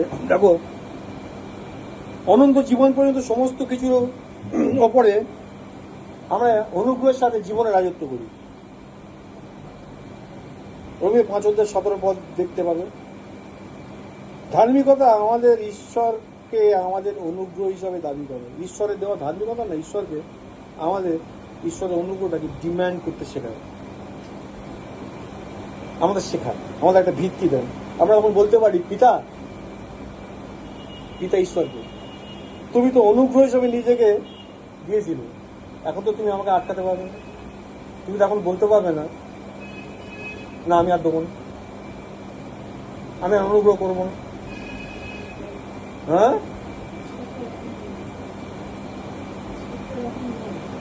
ঈশ্বর তো এরকম নয়। কিন্তু অনেক সময় মনে হয় না প্রভু কাজ দেখছেন না, প্রভু যা দিচ্ছেন, মনে হয় না? মনে হয় কি কেউ কি কথা বলে না, প্রভু বুঝি দয়া করছেন না, এত ঝামেলা করছি, মনে হয় না? মনে হয় না? আমার তো এখনো মনে হয়, কখনো কখনো মনে হয় না? হয় তোর হয় বলছি, বাকিটা সব একদম সিদ্ধ পুরুষ হয়ে গেছে।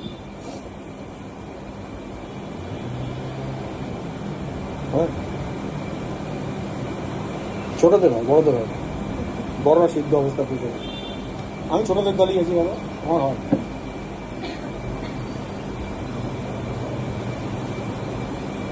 দেখো, পিতাকে এটা বলতেই পারি, তুমি কিন্তু এই ধার্মিকতাটাকে আটকে দিতে পারবে না, কারণ তোমার চোখে আমি রাইজিয়াস, তোমার চোখে আমি ধার্মিক। তুমি তো ধার্মিক করেছো, যিশু ধার্মিকতা আমার পড়ে দিয়েছো, তাহলে আমি কি ধার্মিক না ধার্মিক?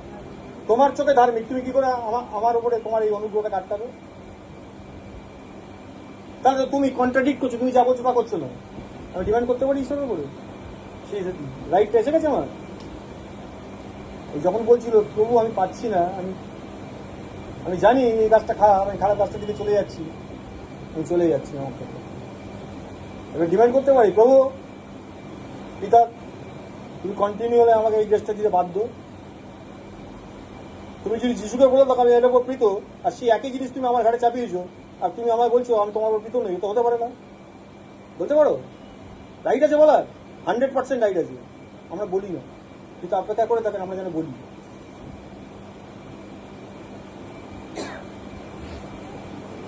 আমি তো আমার ধার্মিকতার উপর বেশ করে তোমার কাছে আসিনি, যিশুর ধার্মিকতার তুমি আমায় চাপিয়েছো, তার উপর বেশ করে আমি তোমায় বলছি। তুমি তো এটা আটকাতে পারবে না, তোমাদের দিতেই হবে। তুমি যীশু খ্রিস্টকে আমার ধার্মিকতা হিসাবে উপহার দিয়েছো, এবং আমি সেই অবস্থানটায় দাঁড়িয়ে আছি, আমি সেই রাইচিয়াসনেসে দাঁড়িয়ে আছি। তাই আমাকে এনজয় করার জন্য, আমি যাতে এনজয় করতে পারি তোমাকে, নিজেকে আমাকে দাও, তুমি তোমাকে আমার মধ্যে আরো বেশি করে দাও, যেটা এনজয় করতে পারি। আমি তো প্রাপ্য এটা, তুমি আটকাতে পারবে না। যখন মন বিষণ্ণ, যখন সবকিছু ঠিকঠাক হচ্ছে না, এই ডিমান্ডটা করি কি সবকিছুর মধ্যে কোনটা সবচেয়ে বেশি আনন্দ? ঈশ্বরের সঙ্গে থাকা। তাও কি বলছেন, বড় বড় জায়গায় যাওয়ার থেকে ঈশ্বরের গিয়ে গোঘাটে দাঁড়িয়ে থাকাটা শান্তি, মনে করি তো। অনুগ্রহের অর্থ, যে অনুগ্রহ আমি ঈশ্বরের থেকে ডিমান্ড করছি, গ্রেস, এটার অর্থ হলো এটার দ্বারা ঈশ্বর যা চান সেটা আমরা করতে পারি। ঈশ্বরের ধার্মিকতার স্ট্যান্ডার্ডটা আমরা পূরণ করতে পারি শুধুমাত্র অনুগ্রহটার দ্বারা, যে অনুগ্রহটা দিয়েছে। তাহলে তুমি যে বলছো আমি যেটা এটা করতে পারলাম না, ভুল করে ফেলছিলাম, এটা করা উচিত ছিল না, তাই তো হচ্ছিল তো, এটা ওভারকাম করতে গেলে কি দরকার ছিল? মনে পড়ে গেল, মানে মনে না পড়লে তো করে ফেলতো। তাহলে এইটার থেকে বেরোবার জন্য কি দরকার ছিল? অনুগ্রহটা, ঈশ্বরের অনুগ্রহ দরকার ছিল। অনুগ্রহটা থাকলে এই জায়গাটা পৌঁছতেই না। ডিমান্ড করতে পারবে ও এই জায়গা অব্দি এলাম কেন? তুমি কেন আমাকে অনুগ্রহ দিলে না? কেন আগেই একটা চড় মারলে না? বলতে পারো না? হ্যাঁ, বলি না আমি, অপেক্ষা করে থাকেন, আমি বলবো, বলি প্রজেক্টে উঠে যাওয়ার পরে তবু ধন্যবাদই, বাবা খুব জোর মাঝিয়ে দিয়েছে। আমি কেন এই গর্তটা পড়লাম, কেন তুমি আমার আগে আটকালে না? গর্ত অব্দি আসতে হলো কেন আমাকে? ডিমান্ড করবো গর্ত দিকে পড়ে পাটা ভাঙেনি বলে, বাঁচকায়নি বলে ধন্যবাদ দেয়। আরে গর্ত অব্দি যেতেই হতো না। তাহলে ওই অনুগ্রহ, ঈশ্বর যা চান তার স্ট্যান্ডার্ড আমরা কেবলমাত্র তখনই পালন করতে পারি যখন ওই অনুগ্রহতে আমরা থাকি। হয়ে যাচ্ছে।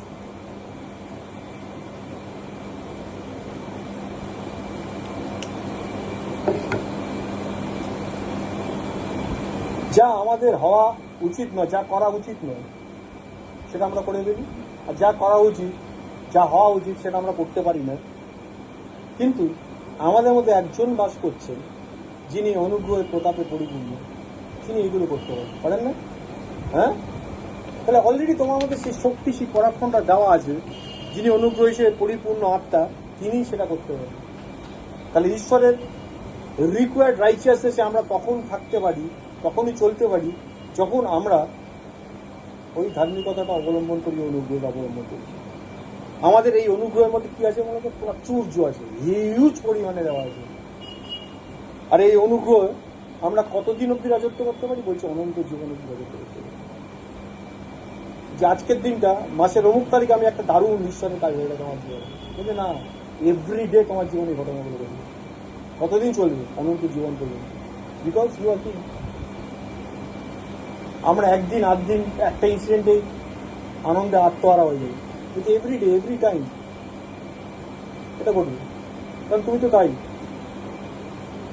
রোমিও 5:21 বলছে ধার্মিকতার মাধ্যমে আমরা অনন্ত জীবন পর্যন্ত রাজত্ব করার কথা। অনন্ত জীবন একটা বিশেষ এক্সপ্রেশন। আমরা এখন অনন্ত জীবন বলছে লাভ করেছি, বিশ্বাস না পেয়েছি, এক্সপিরিয়েন্স করেছি কি হোয়াট ইজ অনন্ত জীবন? হ্যাঁ, মানে আমি এমন একটা ব্যক্তি, ধরো ঈশ্বর আজকে এখানে স্যাট করে জিজি অ্যাপিয়ার করলেন, আমার মাথার হাত থেকে বললেন যাও তুমি আর মরবে না, এতগুলো লোকের মধ্যে কিরকম হবে আমার? হ্যাঁ, বলছি এটা নাকি বলে দিয়েছি সবাইকে, বলে দিয়েছি সবাইকে, পানি বলছে না, বলে দিয়েছি, বাক্য বলে দিয়েছি। যে কেউ বিশ্বাস করে, সে সমরীয় নারীকে কি বলেছিল? আমি যে জল দেবো সেই জল যে একবার পান করবে সে আর কোনোদিন তৃষ্ণার্ত হবে না, বরঞ্চ সেই জল তাদের মধ্যে থেকে জীবন্ত জলের অনুই একটা প্রস্রবণ তৈরি করবে, যা অনন্ত জীবন পর্যন্ত প্রবাহিত হবে। তার মানে এভার লাস্টিং লাইফের কোনো বলে দেওয়া আছে, ওইটা একবার পেয়ে গেলে অনন্তকাল থাকবে। দেখো, অনন্ত জীবন একটা এক্সপ্রেশন। অনন্ত জীবনের অর্থ হলো আসলে নিউ জেরুজালেম। বাইবেলে লেখা আছে যখন এই সমস্ত কিছুর বিচার হয়ে যাবে, 1000 বছর মিলিনিয়ামে যিশু রাজত্ব শেষ হয়ে যাবে, লেখা আছে এই সিস্টেমটাই গোটা ইউনিভার্সটাকে জ্বালিয়ে ফেলা হবে। এই পৃথিবী, এই আকাশমণ্ডল, লেখা আছে কোথায় জ্বালানো হবে? অগ্নিময় নরকের হ্রদ, একটা হ্রদ তৈরি করেছে ঈশ্বর, লেক অফ ফায়ার। সেটা ঈশ্বর, পিতা ঈশ্বরের বানানো। সেখানে এই গোটা এন্টার সিস্টেমকে ফেলা হবে, যার মধ্যে যে শয়তান, তার অনুচরেরা এবং জীবন পুস্তকে যে কারো নাম জীবিত নাই তাদেরকে ওখানে ফেলা হবে, ঠিক আছে? এবং তার সঙ্গে আরো দুটো জিনিস চলবে ওর মধ্যে। তার মধ্যে একটা হচ্ছে মৃত্যু, আর একটা হচ্ছে পাতাল, ঠিক আছে? Hades and death. সেগুলোর অস্তিত্ব চিরকালের মধ্যে লুপ্ত হয়ে গেল। তাহলে যারা রয়ে গেল কখনো কোথায়? আকাশে ভাসছে, শূন্যে ভাসছে, বলছেন স্বর্গ থেকে পিতার কাছ থেকে নেমে আসে নতুন জেরুজালেম। তো অনন্ত জীবনটা কোথায় দেখতে পাচ্ছ? তার এক্সিস্টেন্স অনন্ত জীবন পর্যন্ত প্রবাহিত হবে। কতদিন তুমি এই কিংশিপে রাজত্ব করবে? টিল ওই নতুন জেরুজালেমে ঢোকা পর্যন্ত। কি কথা কি করে দিয়েছে। তাহলে অনন্ত জীবনের বাস্তবতার রিয়েলিটিটা কোথায় আমরা দেখতে পাবো? নতুন জেরুজালেমে যখন পৌঁছবো। এইটা হচ্ছে অনন্ত জীবন, এটা রিয়েলিটি। এখন যেটা আমরা ফিল করছি সেটা কি? স্পিরিচুয়াল, মেন্টালি একটা কিছু একটা ঘটছে, বুঝতে পারছি। কিন্তু রিয়েলিটিতে নিউ জেরুজালেম হচ্ছে রিয়েলিটি, যেখানে ঈশ্বর আর তার সন্তানেরা একত্রে বাস করে। এটা হচ্ছে অনন্ত জীবনের সমগ্রতা, the completeness of the eternal life. একজন ব্যক্তির সমগ্রতা কোথায় লাগে? আমি একটা ব্যক্তি, আমার জীবনে আমার সমগ্রতা আছে। দেখো, আমরা যে প্রবাহিত জীবন্ত জল পান করি না, যিশু বললেন যেটা, সেই জলের পরিসমাপ্তিটা ওই নতুন জেরুজালেমে গিয়ে হবে। নতুন জেরুজালেমের পরে যিশুর ওই জলটা তার প্রয়োজন পাবে না। যেখানে তুমি ডুবে যাচ্ছ সেখানে লেখা আছে সূর্য নেই, চন্দ্র নেই, কিন্তু আলো আছে। পিতা ঈশ্বরই স্বয়ং তাদের জীবনের বৃত্তি, সোর্স অফ লাইফ, এভরিথিং। এই জলটা আর তখন কোনো প্রয়োজন হবে না, এই জীবনটার প্রয়োজন হবে না। সেটা হচ্ছে অনন্ত জীবনের পরিসমাপ্তি, the reality of the eternal life. তাহলে এই যে প্রসেসটা বা ওইখানে পৌঁছানোর মধ্যে দিয়ে এখন যেটা যাচ্ছে, অলরেডি অনন্ত জীবনে আছে, কিন্তু ফুলনেসে আমরা দেখতে পাচ্ছি না। নতুন জেরুজালেম যেখানে, সেখানে দেখতে পাচ্ছি, সেটা পরিণতি। তাহলে অনন্ত জীবন পর্যন্ত রাজত্ব করার অনুগ্রহের অর্থ হলো এখন আমরা রাজা হিসেবে সিংহাসনে অধিষ্ঠিত আছি। We are the king on the thrown. রাজা কোথায় থাকে? মাটিতে বসে থাকে না, সিংহাসনে আছে। এবং আমরা দেখো একটা বিষয়, একটা পরিণতির জন্য, একটা স্পেসিফিক এন্ডিং এর জন্য অপেক্ষা করছি, এবং অপেক্ষা করে কি করছি? এই জীবনে রাজত্ব করছি। যিশু বলেছেন হেরে যাওয়া জীবনযাপন করতে হবে, রাজত্ব করি, রাজা হিসাবে থাকতে। আমি আমার জীবনটার কি কিং। অনেকে এটাকে ব্যাখ্যা করে নিজেরই তো জীবন, একটাই তো জীবন, যা পারো করে নেব। ওটাকে রাজত্ব করা বলে, ওটা দাসত্ব করা বলে। সে বোঝে না, সে ভাবছে সে কিং তার জীবনে, আসলে সে কিং না। তার ভেতরে একটা বসে আছে অ্যাডেমিক বিগড়, যেটা ঢুকে আছে তার মধ্যে, সে ওকে রাজত্ব কাছে, ও সেটা নাচছে, ভাবছে আমি রাজত্ব করছি। কারণ সে মিঙ্গল্ড, ওর সঙ্গে তো মিশে গেছে, তার জীবন ইকুয়াল শয়তানের জীবন। সে নিজেকে রাজা ভাবছে, কারণ সে তো শয়তান, তার মধ্যে বসে আছে। আর যেখানে ঈশ্বরীয় জীবন, সেখানে কি একটা অন্য জিনিস আমরা দেখতে পাচ্ছি। আমাদের বর্তমান রাজত্বের বিষয়টা হবে ঈশ্বর আর মানুষের একটা সার্বজনীন অন্তর্ভুক্তি হিসাবে নতুন জেরুজালেম। সবাই যতজন ঈশ্বরেতে আছে তারা ফাইনালি ডুববে ওই জায়গাটা। দেখো, প্রকাশিত বাক্য 22:5 বলছে, এবং তারা যুগে যুগে রাজত্ব করবে। এই এভারলাস্টিং অনন্ত জীবনে রিয়েলিটি করে যুগে যুগে রাজত্ব করবে। আর সেই রাজত্ব হচ্ছে একটা ইস্যু। কি রাজত্ব? রাজত্ব একটা ইস্যু। ইস্যুটা কি প্রমাণ করছে? যে অনুগ্রহের প্রাচুর্য, এত হিউজ পোটেনশিয়ালিটি দেওয়া হয়েছে, চাই করতে হবে, যুগে যুগে রাজত্ব করবে। এটা অনন্ত জীবনের ধার্মিকতার উপহারের মাধ্যমে আমাদের যে বর্তমান জীবনটা রয়েছে, এই জীবনের রাজত্বের একটা গৌরবময়, একটা শাশ্বত, একটা কর্পোরেট, সামগ্রিক একটা পরিণতি। চাই না এখানে পৌঁছানো এই পরিসমাপ্তি, যেটা ঈশ্বর বলে দিয়েছেন, সেই জায়গাটা আছি, অলরেডি সেই জায়গাটা আছি, কিন্তু তার পরিণতিকে দেখতে চাই না, তাই তো? তাই আমরা নিয়মিতভাবে মিলিত হই, নিয়মিতভাবে এই বিষয়গুলো শুনি, এবং ভেতরে যেটা রয়েছে তার সঙ্গে এটাকে অ্যালাইন করি। আর প্রভুর থেকে, প্রভুর মেজি যখন আমরা একত্রিত হই, কি হয়েছে? আগের দিন আমরা দেখছিলাম প্রভুর মেজির ওপর কি ছড়ানো আছে, রুটির টুকরো আছে আর পানিও আছে। আসলে প্রভু নিজেকে টুকরো টুকরো করে দিয়ে দেয়। আমরা যখন সেটাকে নিই, আমরা যিশুকে অ্যাকচুয়ালি রিসিভ করি। আর যখন যিশুকে রিসিভ করি, ভেতরে কি হয়? আমার এলিমেন্ট, আমার উপাদানগুলো যিশুময় হতে থাকে। আসুন আমরা প্রভুর বোধের জন্য একত্রিত হই, প্রার্থনা করি। মঙ্গলময় প্রভু, তোমায় ধন্যবাদ দিই, তোমারই গৌরব করি, তোমার প্রশংসা করি। আরো একবার প্রভু, তুমি তোমার পবিত্র বর্ণময় প্রেজেন্সে আমাদেরকে নিয়ে এসছো প্রভু। তুমি তোমার মেজ সাজিয়েছো প্রভু। আর লেখা আছে, শত্রুদের সামনে, বিপক্ষদের সামনে তুমি মেজ সাজিয়ে রাখবে। তারা দেখবে দূর থেকে, কিন্তু কিছু করতে পারবে না। তুমি তোমার সন্তানকে তোমার মেজের অংশ দিয়েছো, আর সেখানে নিজেকে তুমি দিয়ে দিয়েছো তুমি। তাই তোমায় ধন্যবাদ দিই, তোমারই গৌরব করে আরও একবার তুমি এই সুযোগ করে দিয়েছো। আমরা সমবেতভাবে তোমার সামনে উপস্থিত হচ্ছি, তোমার কাছে আসছি, যেন এই অনুগ্রহে থাকতে পারি, সেই অনন্ত জীবনের প্র্যাকটিক্যালিটি বাস্তবায়ন পর্যন্ত, তার পরিসমাপ্তি অবধি আমরা যেন চলতে পারি। হ্যাঁ প্রভু, সেই দিন আমার এই চোখ, এই মাংসের চোখ তোমাকে দেখবে, পিতাকে দেখবে প্রভু। আর লেখা আছে তিনি আমাদের সমস্ত নেত্র জল মুছিয়া দেবেন। প্রভু ধন্যবাদ করি, এই ভিশনটা আমাদের মধ্যে থাকতে সাহায্য করো এবং আমাদের জীবনে চলতে সাহায্য করো। সমস্ত কিছুর মধ্যে দিয়ে তোমারই গৌরব প্রকাশিত হোক, যিশু নামে প্রার্থনা করি, আমেন।